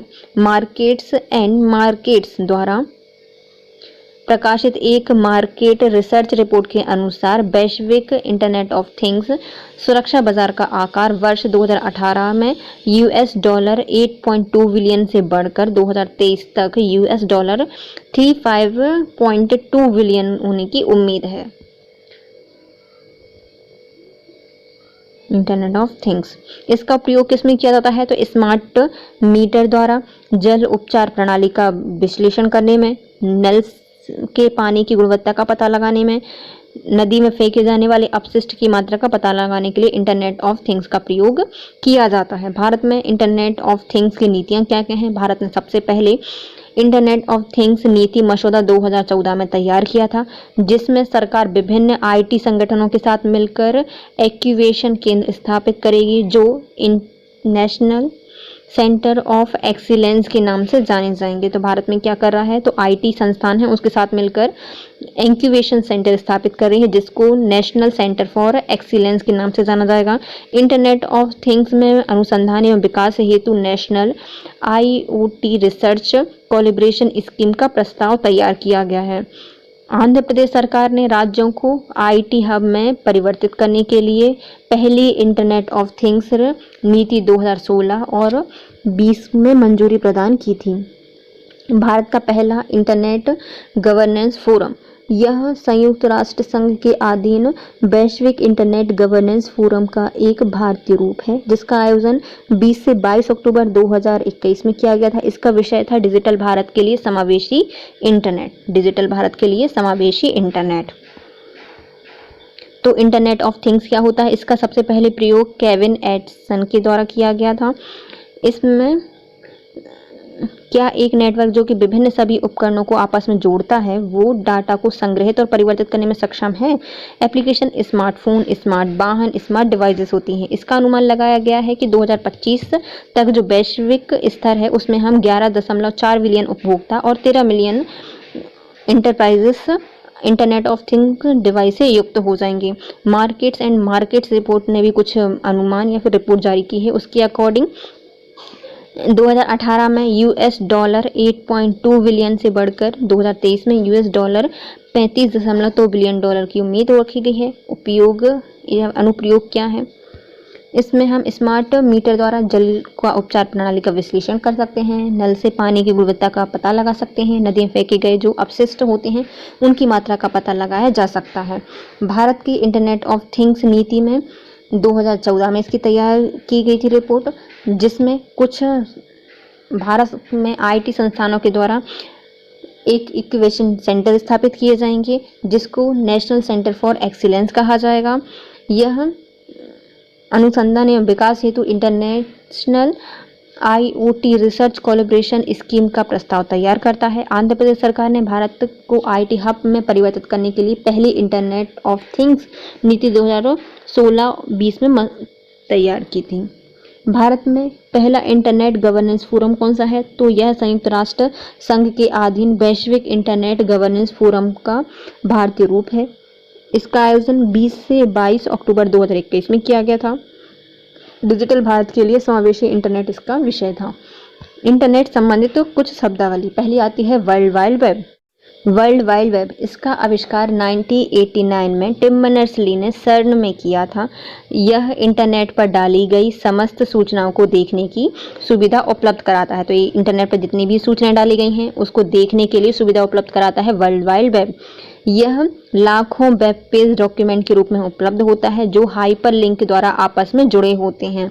वर्ल्ड वाइड वेब का प्रमुख भाग websites, web page, web browser, search engine और URL होते हैं। तो वर्ल्ड वाइड वेब क्या है, इसको www कहा जाता है। इसका आविष्कार टिम बर्नर्स-ली के द्वारा 1989 में किया गया था, जो कि सर्न में किया गया था। इसमें डाली गई जितनी भी सूचना होती है वह कोई भी देख सकता है या फिर उसमें उपलब्ध होती है। इसमें बहुत सारे वेब डॉक्यूमेंट्स होते हैं जो कि एक दूसरे से हाइपरलिंक के द्वारा जुड़े होते हैं। इसके कुछ भाग होते हैं जैसे कि browser, search engine, URL, website और वेब पेज। इसमें आता है URL क्या होता है। इसका पूरा नाम होता है यूनिफॉर्म रिसोर्स लोकेटर। यह वेब पेज का एक यूनिक पता होता है जिससे इंटरनेट पर वेब पेज की लोकेशन पता की जा सकती है। तो देखो, वर्ल्ड वाइड वेब में बहुत सारे पेज थे, वेब पेज थे, उनको देखने के लिए, उनके पता करने के लिए एक एड्रेस होता है जिसे URL कहा जाता है, यूनिफॉर्म रिसोर्स लोकेटर। इसके भाग होते हैं 4। पहला आता है HTTP, यह एक प्रोटोकॉल है। दूसरा आता है डोमेन नेम, किसी भी वेबसाइट को सर्च करने के लिए आवश्यक भाग होता है उसका डोमेन नेम। फिर आता है होस्ट नेम, यह डोमेन नेम के साथ जुड़ा होता है। और नेक्स्ट होता है एब्सोल्यूट पाथ, डोमेन नेम के बाद लिखा हुआ जो फाइल या पेज का नाम होता है उसे क्या कहा जाता है, एब्सोल्यूट पाथ कहा जाता है। तो सबसे पहले आता है वर्ल्ड वाइड वेब, उसमें कुछ पेजेस होते हैं, URL होते हैं। तो जो पेजेस होते हैं उनका एड्रेस को कहा जाता है URL, यूनिफॉर्म रिसोर्स लोकेटर। यह पेज का पता होते हैं। मुख्यतः इसको 4 भागों में बांटा जाता है। पहला आता है प्रोटोकॉल जो कि क्या होता है, HTTP होता है। दूसरा आता है उसका डोमेन नेम जो कि किसी वेबसाइट को सर्च करने के लिए आवश्यक भाग होता है।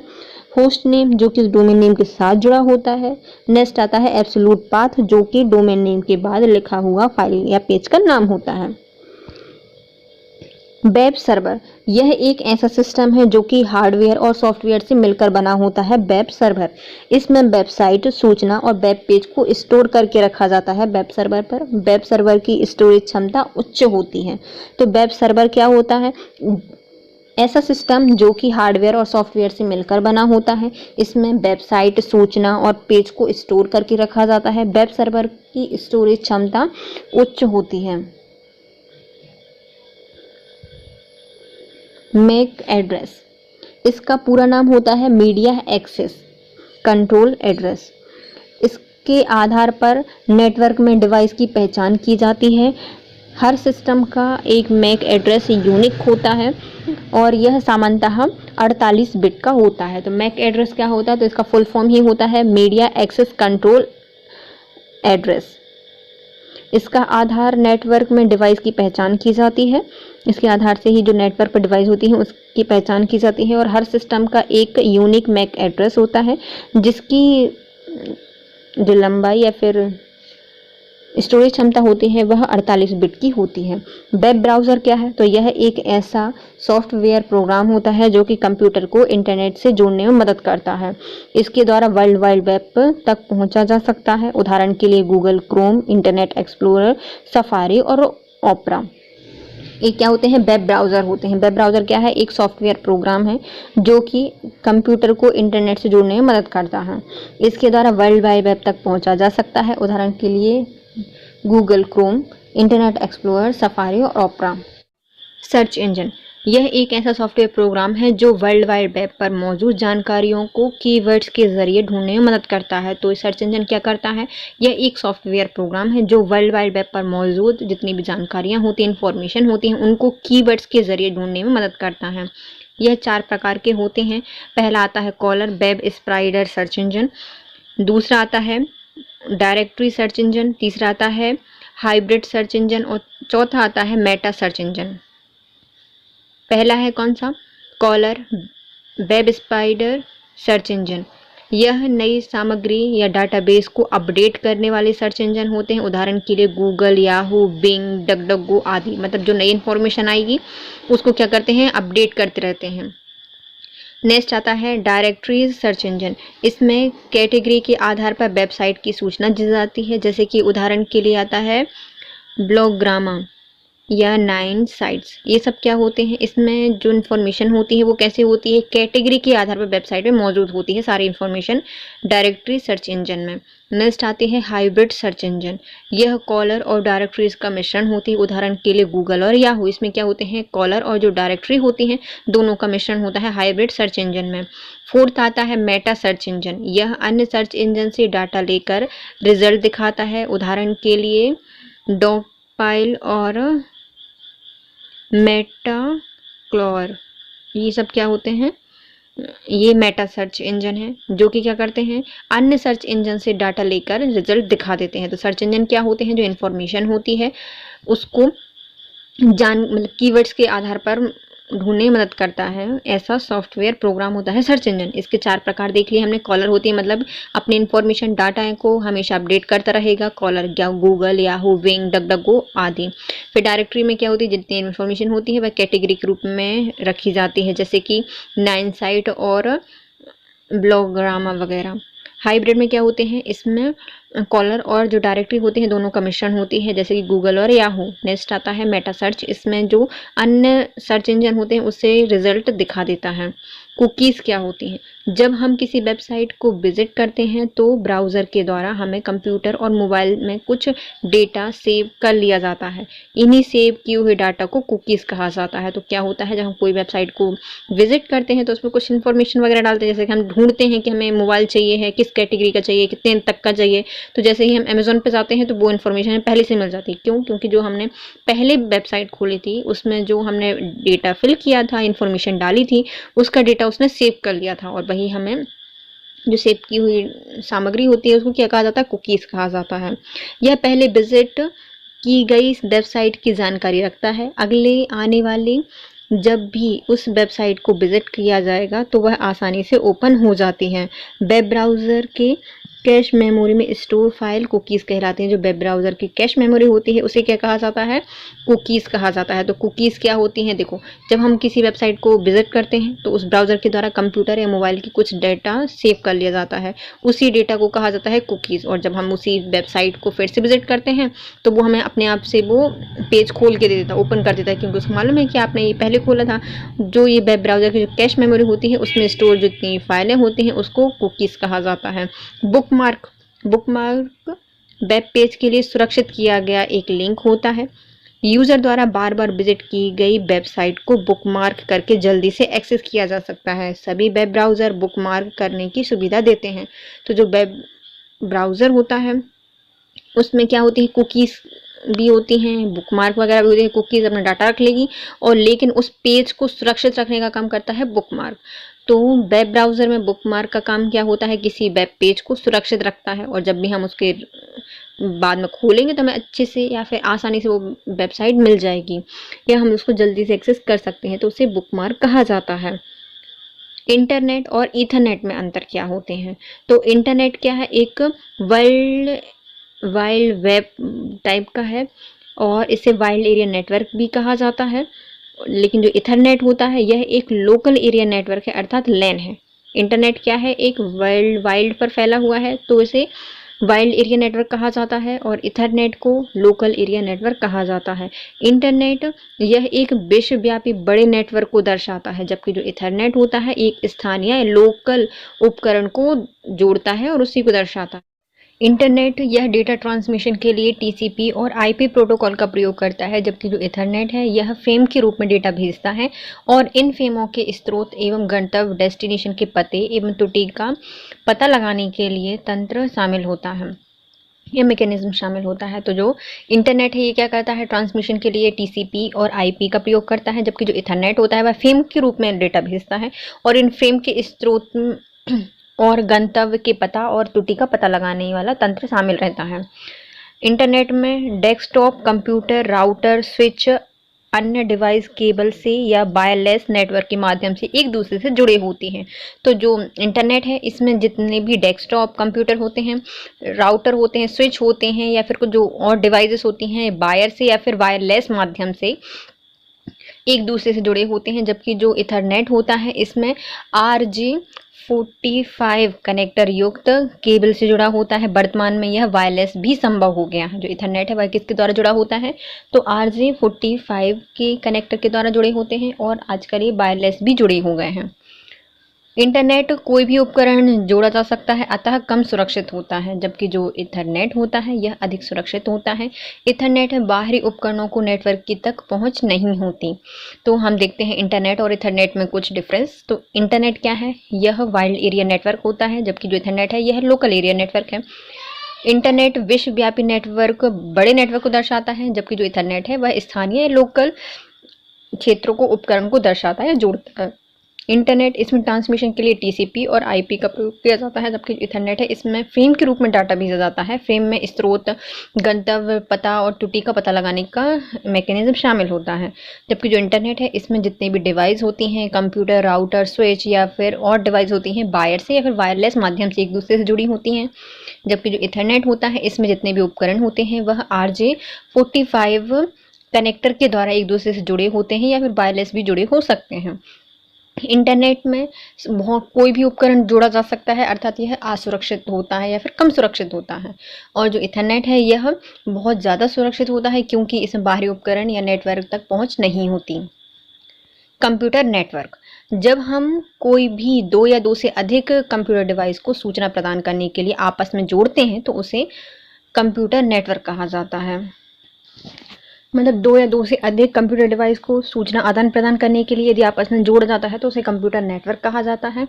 आपस में किन्हीं भी डिवाइस को वायर या फिर वायरलेस माध्यम से जोड़ना नेटवर्किंग कहलाता है। तो जब हम किसी कंप्यूटर को आपस में डिवाइस के माध्यम से जोड़ते हैं, वायर से या फिर वायरलेस तरीके से जोड़ते हैं, तो उसे नेटवर्किंग कहा जाता है।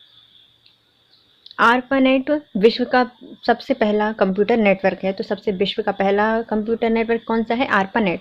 नेटवर्क के प्रकार, तो यह मुख्यतः 3 प्रकार के होते हैं। एक होता है LAN, MAN और WAN।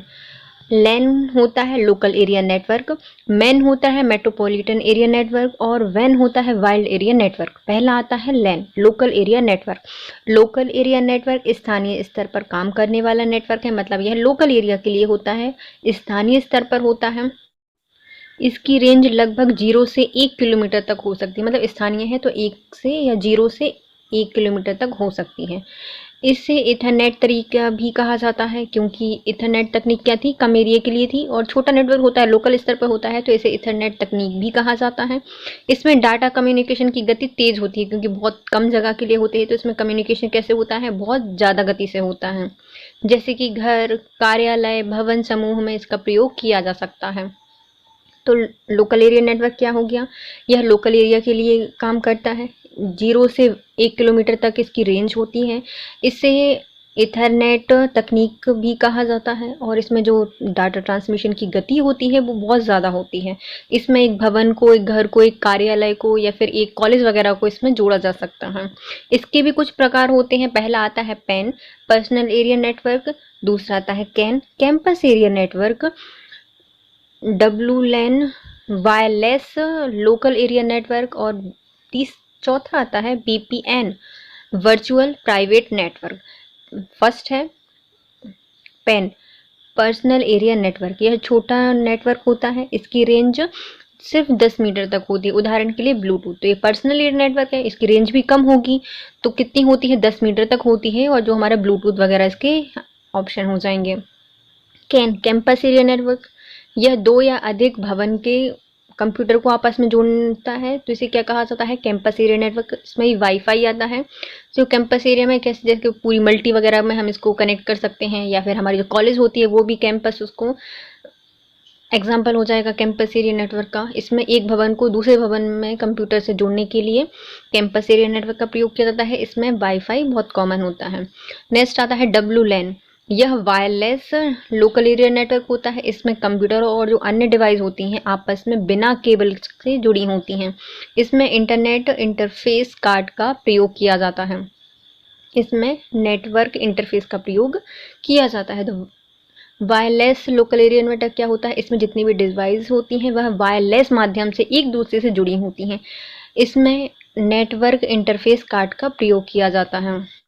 BPN virtual private network, इसमें डेटा को इनक्रिप्टेड रूप से भेजने के लिए प्राइवेट नेटवर्क का प्रयोग किया जाता है। इसका प्रयोग डेटा की गोपनीयता बनाए रखने के लिए किया जाता है। तो जो BPN होता है इसका फुल फॉर्म होता है वर्चुअल प्राइवेट नेटवर्क। इसमें जितना भी डेटा होता है वह इनक्रिप्टेड रूप से भेजा जाता है और इसमें कंप्यूटर के जितना भी डेटा होता है उसकी गोपनीयता बना के रखी जा सकती है। तो लोकल एरिया नेटवर्क के कितने टाइप होते हैं? 4 टाइप होते हैं। पहला आता है पर्सनल एरिया नेटवर्क। पर्सनल तरीके के लिए होती है, इसकी क्षमता या फिर जो रेंज होती है वो बहुत कम होती है और गति बहुत ज़्यादा होगी। कैंपस एरिया नेटवर्क, यह एक ग्रह या फिर एक भवन को दूसरे भवन के कंप्यूटर से जोड़ने के लिए इसका प्रयोग किया जाता है। Wifi. Wireless local area network, इसमें जितनी भी डिवाइस होती हैं वह वायरलेस माध्यम से एक दूसरे से जुड़ी होती हैं और इसमें नेटवर्क इंटरफेस कार्ड का प्रयोग किया जाता है। फिर आता है BPN वर्चुअल पर्सनल या प्राइवेट नेटवर्क। इसमें डेटा को इनक्रिप्टेड रूप से भेजा जाता है। इसमें प्राइवेट नेटवर्क का प्रयोग किया जाता है और इसका जो डेटा होती है उसकी गोपनीयता बनी रहती है। मेट्रोपॉलिटन एरिया नेटवर्क, यह 2 या अधिक लैन को जोड़कर बनाया जाता है। इसकी रेंज लगभग 0 से 10 किलोमीटर या 100 किलोमीटर तक हो सकती है। यह पूरे शहर को कवर करता है। इसमें कॉलेज, हॉस्टल, स्कूल आदि सभी शामिल होते हैं। यह 2 शहरों के बीच में कनेक्टिविटी में भी इसका प्रयोग किया जा सकता है और इसमें डेटा ट्रांसफ़र की स्पीड होती है लगभग 10 से 100 Mbps तक हो सकती है। तो मेट्रोपॉलिटन एरिया नेटवर्क क्या होता है? इसमें 2 या अधिक जो लैन होते हैं, लोकल एरिया नेटवर्क होते हैं, उनको जोड़कर बनाया जाता है। इसमें लगभग 0 से 10 किलोमीटर तक की रेंज होती है। एक पूरे शहर को या 2 शहरों को यह कवर कर सकता है। इसमें जितने भी स्कूल आ जाएंगे, हॉस्पिटल, स्कूल या फिर जितने ATM वगैरह भी आ जाएंगे, कॉलेजेस आ जाएंगे, वो सब इसके अंतर्गत आ जाते हैं। 2 शहरों के बीच में कनेक्टिविटी के लिए भी इसका प्रयोग किया जा सकता है। इसकी जो स्पीड होती है वह 10 से 100 Mbps तक होती है। वाइल्ड एरिया नेटवर्क, यह विश्व का सबसे बड़ा नेटवर्क होता है जो पूरे विश्व में फैला होता है। वाइल्ड एरिया नेटवर्क क्या है? पूरे विश्व में फैला हुआ एक नेटवर्क है। इसकी रेंज लगभग 100 किलोमीटर से अधिक होती है। इसकी डेटा ट्रांसमिशन स्पीड अन्य नेटवर्क की तुलना में कम होती है। उदाहरण के लिए इंटरनेट।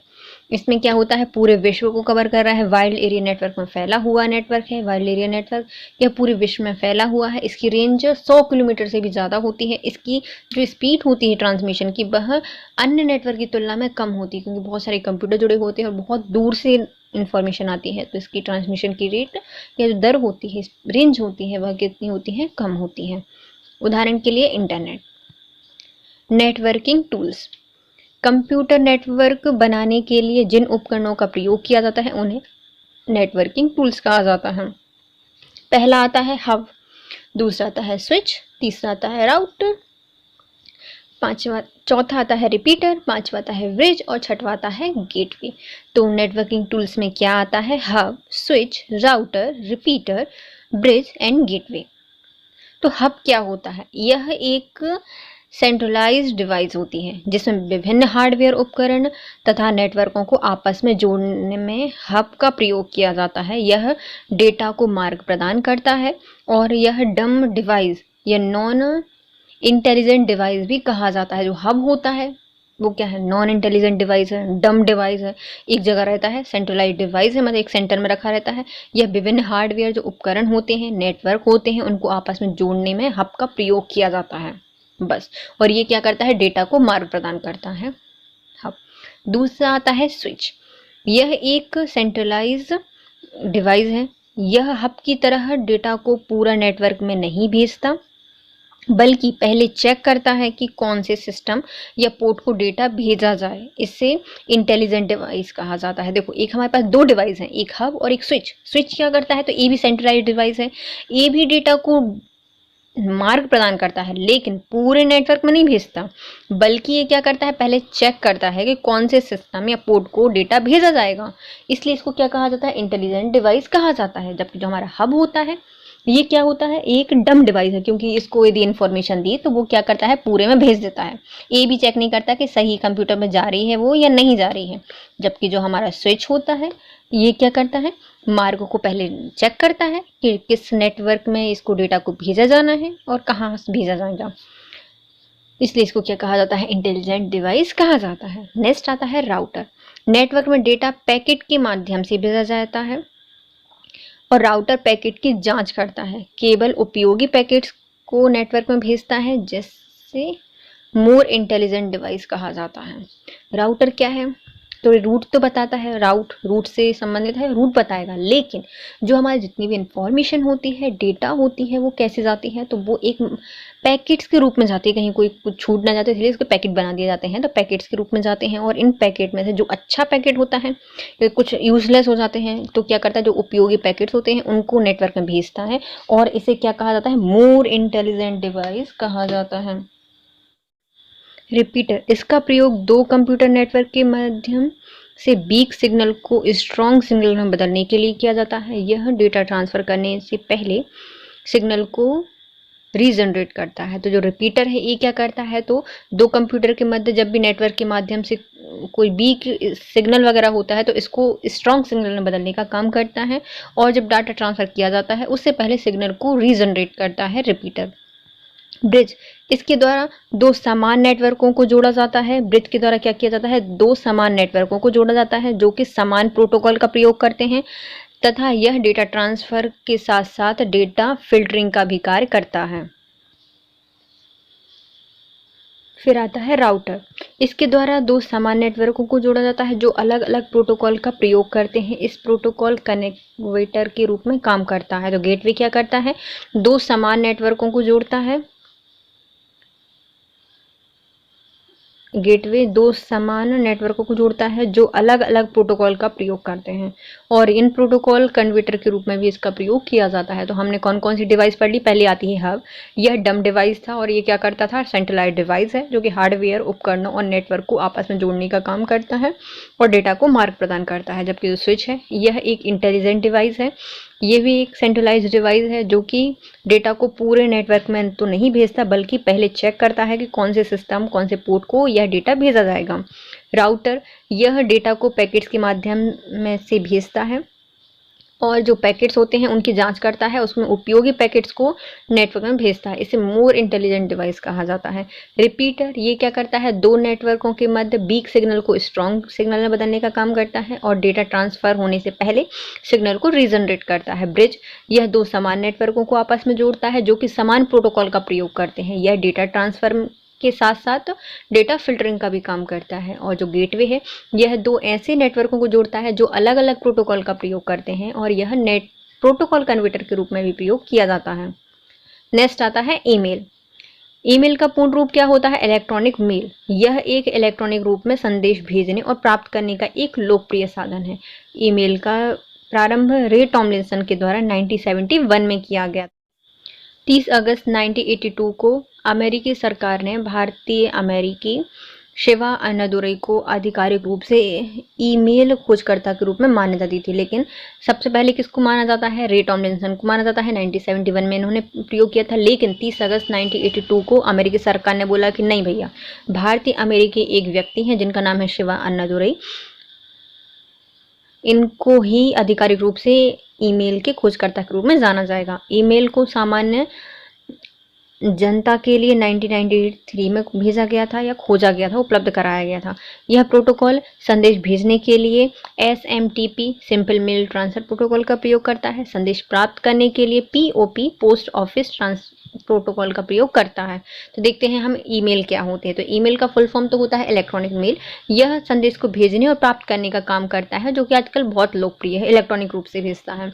इनके आविष्कार करता है रे टॉमलिंसन, जिसको 1971 में इन्होंने आविष्कार किया था। लेकिन 1982 में अमेरिकी सरकार ने कहा कि नहीं भैया, भारतीय अमेरिकी व्यक्ति हैं जिनका नाम है शिवा अन्नादुरई, यह ईमेल के आधिकारिक रूप से खोजकर्ता माने जाते हैं। 1993 में इसको सामान्य जनता के लिए उपलब्ध करा दिया गया और इसमें दो प्रकार के प्रोटोकॉल प्रयोग किए जाते हैं। एक आता है मेल भेजने के लिए जिसमें आता है सिंपल मेल ट्रांसफर प्रोटोकॉल, और दूसरा आता है मेल को प्राप्त करने के लिए POP पोस्ट ऑफिस प्रोटोकॉल। इसकी विशेषताएं क्या होती हैं, तो यह क्लाइंट सर्वर मॉडल पर काम करता है। ईमेल संदेश एक साथ एक या अधिक व्यक्तियों को भेजा जा सकता है। ईमेल में संदेश के साथ साथ data, file, video, photo, PDF और अन्य डॉक्यूमेंट को भी भेजा जा सकता है। ईमेल में चित्र संदेश भेजने के लिए MIME multipurpose internet mail extensions का प्रयोग किया जाता है। यह बहुत सस्ता माध्यम होता है। इसमें अधिकतम 25 MB की फाइल भेजी जा सकती है। तो इसकी विशेषता क्या होती है ईमेल्स की? तो ये क्या है, एक क्लाइंट सर्वर मॉडल पर काम करता है। ईमेल में संदेश एक साथ एक से अधिक व्यक्तियों को भेजा जा सकता है। इसके साथ मेल के साथ कोई भी फाइल, इसमें हम डेटा में फाइल के साथ वीडियो, फोटो, PDF या कोई भी डॉक्यूमेंट भेज सकते हैं। इसमें चित्र संदेश भेजने के लिए MIME multipurpose internet mail extension का प्रयोग किया जाता है। यह सस्ता होता है और इसमें 25 MB तक की फाइल भेजी जा सकती है। ईमेल एड्रेस क्या होता है? तो मेल सुविधा प्राप्त करने के लिए प्रत्येक उपयोगकर्ता को एक ईमेल एड्रेस होता है। इसे ईमेल सर्वर का अकाउंट खोलकर प्राप्त किया जा सकता है। तो ईमेल एड्रेस क्या होता है? तो आज जैसे हमें आपको मेल भेजना है, हम क्या करेंगे, आपका एड्रेस पता होना चाहिए, तब तो हम आपको चिट्ठी वगैरह कुछ भेजेंगे। ऐसे ही कंप्यूटर में होता है, जैसे मेल भेजना है तो हमें आपकी ईमेल आईडी पता होनी चाहिए, तब तो हम भेज सकते हैं। तो ईमेल एड्रेस क्या होता है? तो आपने जब बनाई होगी सर्वर पर जाके, ईमेल सर्वर पर, तो होगी आपके पास, तो वही क्या होती है, एक पता होता है जो कि ईमेल सुविधा प्राप्त करने के लिए उपयोग होता है। इसको ईमेल सर्वर पर जाकर आप अकाउंट खोलकर बना सकते हैं। इस ईमेल एड्रेस होता है, इसके 3 प्रकार होते हैं, 3 भाग होते हैं। पहला आता है यूज़र का नेम, दूसरा आता है @ और तीसरा आता है डोमेन नेम। यूज़र का नाम क्या होता है? इसमें उपयोगकर्ता द्वारा दिया जाता है। तो जो आप बनाओगे, यूज़र के द्वारा जो नाम दिया जाएगा उसे यूज़र नेम कहा जाता है। यह यूनिक होता है, मतलब 2-3 लोगों का एक जैसा नहीं हो सकता। तो ये क्या होता है, यूनिक होता है।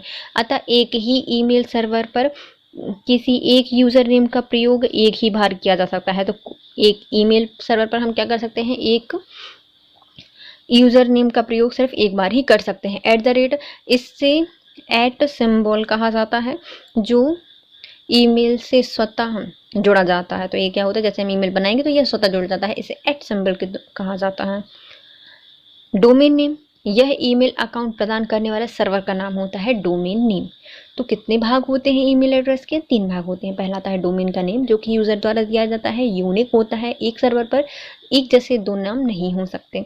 @ यह स्वतः ही जुड़ जाता है और सिंबल होता है। तीसरा आता है डोमेन नेम, यह सर्वर का नाम होता है जिस पर ईमेल अकाउंट खोला गया है। एग्जाम्पल पे आप देख सकते हैं। तो जो ये यूज़र का नेम है, दूसरा @ है और डोमेन नेम जो हमारे सर्वर है। इसकी विशेषताएं या नियम क्या होते हैं? तो ईमेल एड्रेस में यूज़र नेम 64 कैरेक्टर और डोमेन नेम 254 कैरेक्टर का हो सकता है। तो जो हमारा इसमें यदि हम यूज़र एड्रेस बनाते हैं या फिर ईमेल एड्रेस बनाते हैं तो इसमें क्या होता है, तो ईमेल एड्रेस बनाने में हमें जो यूज़र का नाम होता है वह 64 कैरेक्टर तक का होता है, क्योंकि इनको मालूम ही नहीं हमारे साउथ इंडियन में कितने बड़े बड़े नाम होते हैं, इसलिए इन्होंने 64 कैरेक्टर दिए हैं कि आपका यूज़र का नाम कितना हो सकता है, भैया इतना लंबा हो सकता है, 64 कैरेक्टर तक का। और डोमेन नेम कितना हो सकता है, तो 254 कैरेक्टर तक का हो सकता है। एड्रेस में कोई खाली स्थान या स्पेस नहीं होता। जब हम ईमेल एड्रेस बनाते हैं तो हम स्पेस नहीं दे सकते। इसमें A से Z तक अक्षर, 0 से 9 तक अंक और कुछ विशेष चिन्ह हो सकते हैं। तो यदि हम कुछ ईमेल एड्रेस वगैरह बना रहे हैं तो इसमें हम क्या कर सकते हैं, 26 अक्षर जो कि हमारे A से Z तक हैं वो, 0 से 9 तक जितने भी अंक होते हैं वो, और कुछ विशेष अंकों का प्रयोग कर सकते हैं, चिन्हों का प्रयोग किया जा सकता है। ईमेल के लाभ क्या होते हैं? यह संप्रेषण का तीव्र और सस्ता माध्यम होता है। हमें सिर्फ अपने पास नेट होना चाहिए आपके पास और आप मेल भेज सकते हैं। बहुत सस्ता है, कागज़ भी बर्बाद नहीं होता और टाइम भी नहीं लगता। संदेश मल्टीमीडिया, टेक्स्ट, चित्र, ऑडियो, वीडियो में हो सकते हैं। तो यदि हमें आपको कुछ भेजना है, वीडियो दिखाना है, तो हम चिट्ठी में तो भेज नहीं सकते वीडियो, हमें क्या करना पड़ेगा, ईमेल का उपयोग करना पड़ेगा। तो हम ईमेल में टेक्स्ट, चित्र, ऑडियो, वीडियो हम सब भेज सकते हैं। ईमेल के जो लाभ होते हैं इसमें यह सुरक्षित और सुगम होता है। जैसे हमने आपको चिट्ठी भेजी, चिट्ठी तो कोई बीच में पढ़ सकता है ना, फट सकती है, गल सकती है, जल सकती है, कुछ भी हो सकता है, लेकिन ईमेल बहुत सुरक्षित होता है और सुगम होता है। इसमें रिकॉर्ड व्यवस्था भी उपस्थित होती है। तो जैसे हमने आपको कुछ भेजा तो वो हमारे पास भी रहेगा, ऐसा नहीं कि चिट्ठी गई तो गई, ऐसा नहीं होता। इसमें रिकॉर्ड व्यवस्था भी होती है। ईमेल की सीमाएं क्या क्या हैं, तो भैया इतने उपयोग हैं, लाभ हैं, कुछ सीमाएं भी होंगी। तो इसकी सीमाएं होती हैं, किसी अन्य व्यक्ति द्वारा ईमेल पढ़ लिया जाने की संभावना होती है। जैसे कि आपका ईमेल एड्रेस आपके लैपटॉप में खुला है, लेकिन आपकी मम्मी ने देखा और बस आप पकड़े गए, तो आपका ईमेल एड्रेस या फिर जो ईमेल यदि भूल रह गई है किसी चीज़ में आईडी, तो आपके ईमेल पढ़े जाने का खतरा इसमें होता है। बड़े साइज़ की फाइल प्रेषित नहीं होती। इसमें लिमिट कितनी, 25 MB की लिमिट थी। यदि इससे बड़ी आपकी कोई फाइल होती है तो सॉरी, नहीं भेज सकते आप।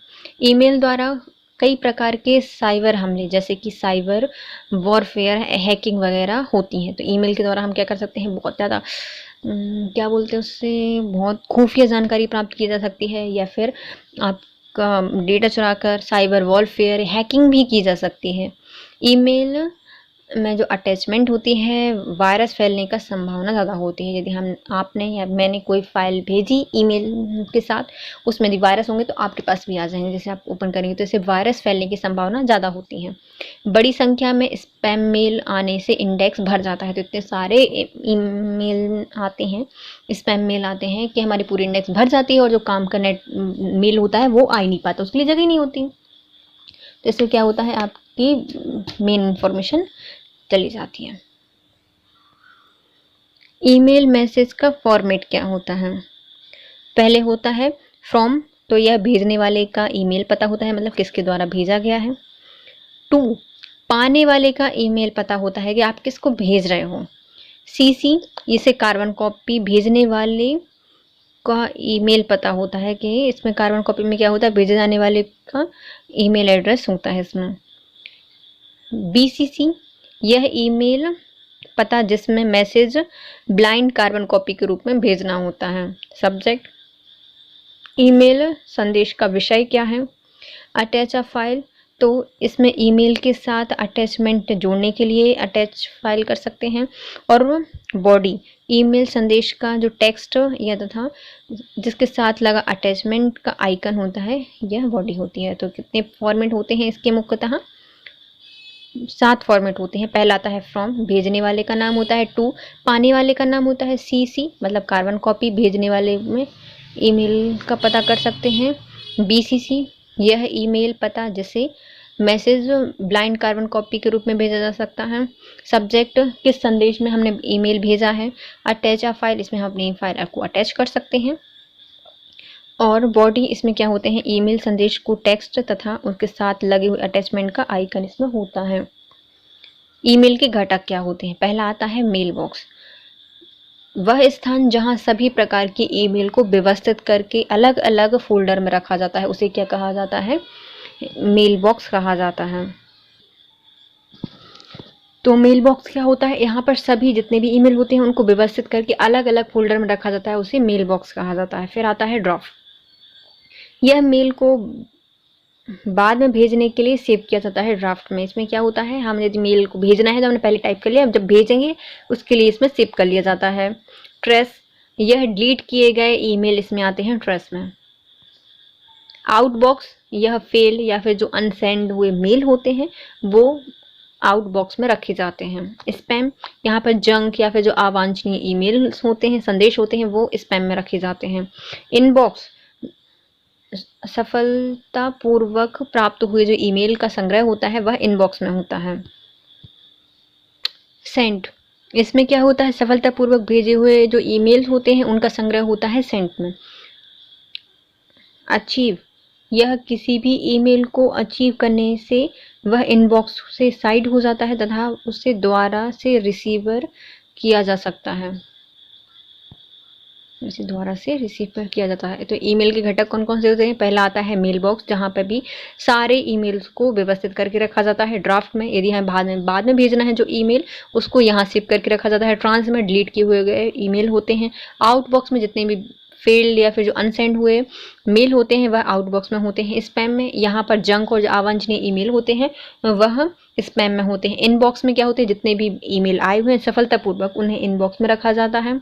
सेंड में, जितने भी सफलतापूर्वक सेंड हो गए हैं तो उसे सेंड बॉक्स में रखा जाता है। और अचीव में क्या होता है, जितने भी ईमेल्स हैं उनको अचीव करने से वह इनबॉक्स से हट जाते हैं, हाइड हो जाते हैं और दोबारा कहाँ से रिसीव उनको किया जा सकता है।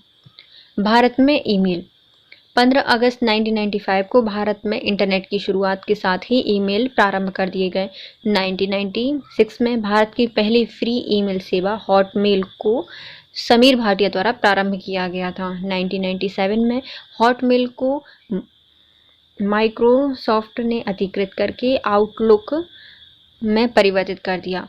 और अन्य सेवाएं कौन कौन सी हैं? याहू जो कि 1997 में आया, जीमेल 2004 में आया और रेडफेयर 2009 में आया था। ये सब क्या है? ईमेल सेवाएं प्रोवाइड कराती हैं हमारे भारत में। तो ईमेल भारत में कैसे आया? तो 15 अगस्त जब 1995 को इंटरनेट भारत में आया तभी से मेल की शुरुआत हो गई, लेकिन उसके लिए कोई माध्यम नहीं था, तो इसलिए 1996 में समीर भाटिया जी ने हॉटमेल की शुरुआत की और इस हॉटमेल को 1997 में माइक्रोसॉफ्ट ने खरीद लिया और इसका नाम बदल के क्या कर दिया? आउटलुक कर दिया। अन्य सेवाएं भी हमारे भारत में चलती हैं, जैसे कि याहू 1997 में स्टार्ट हुआ, जीमेल 2004 में हुआ और रेडिफ 2009 में स्टार्ट हुआ। इसके साथ आज का वीडियो होता है complete guys. If you like my video please share, subscribe and comment. Thank you so much guys, have a nice day.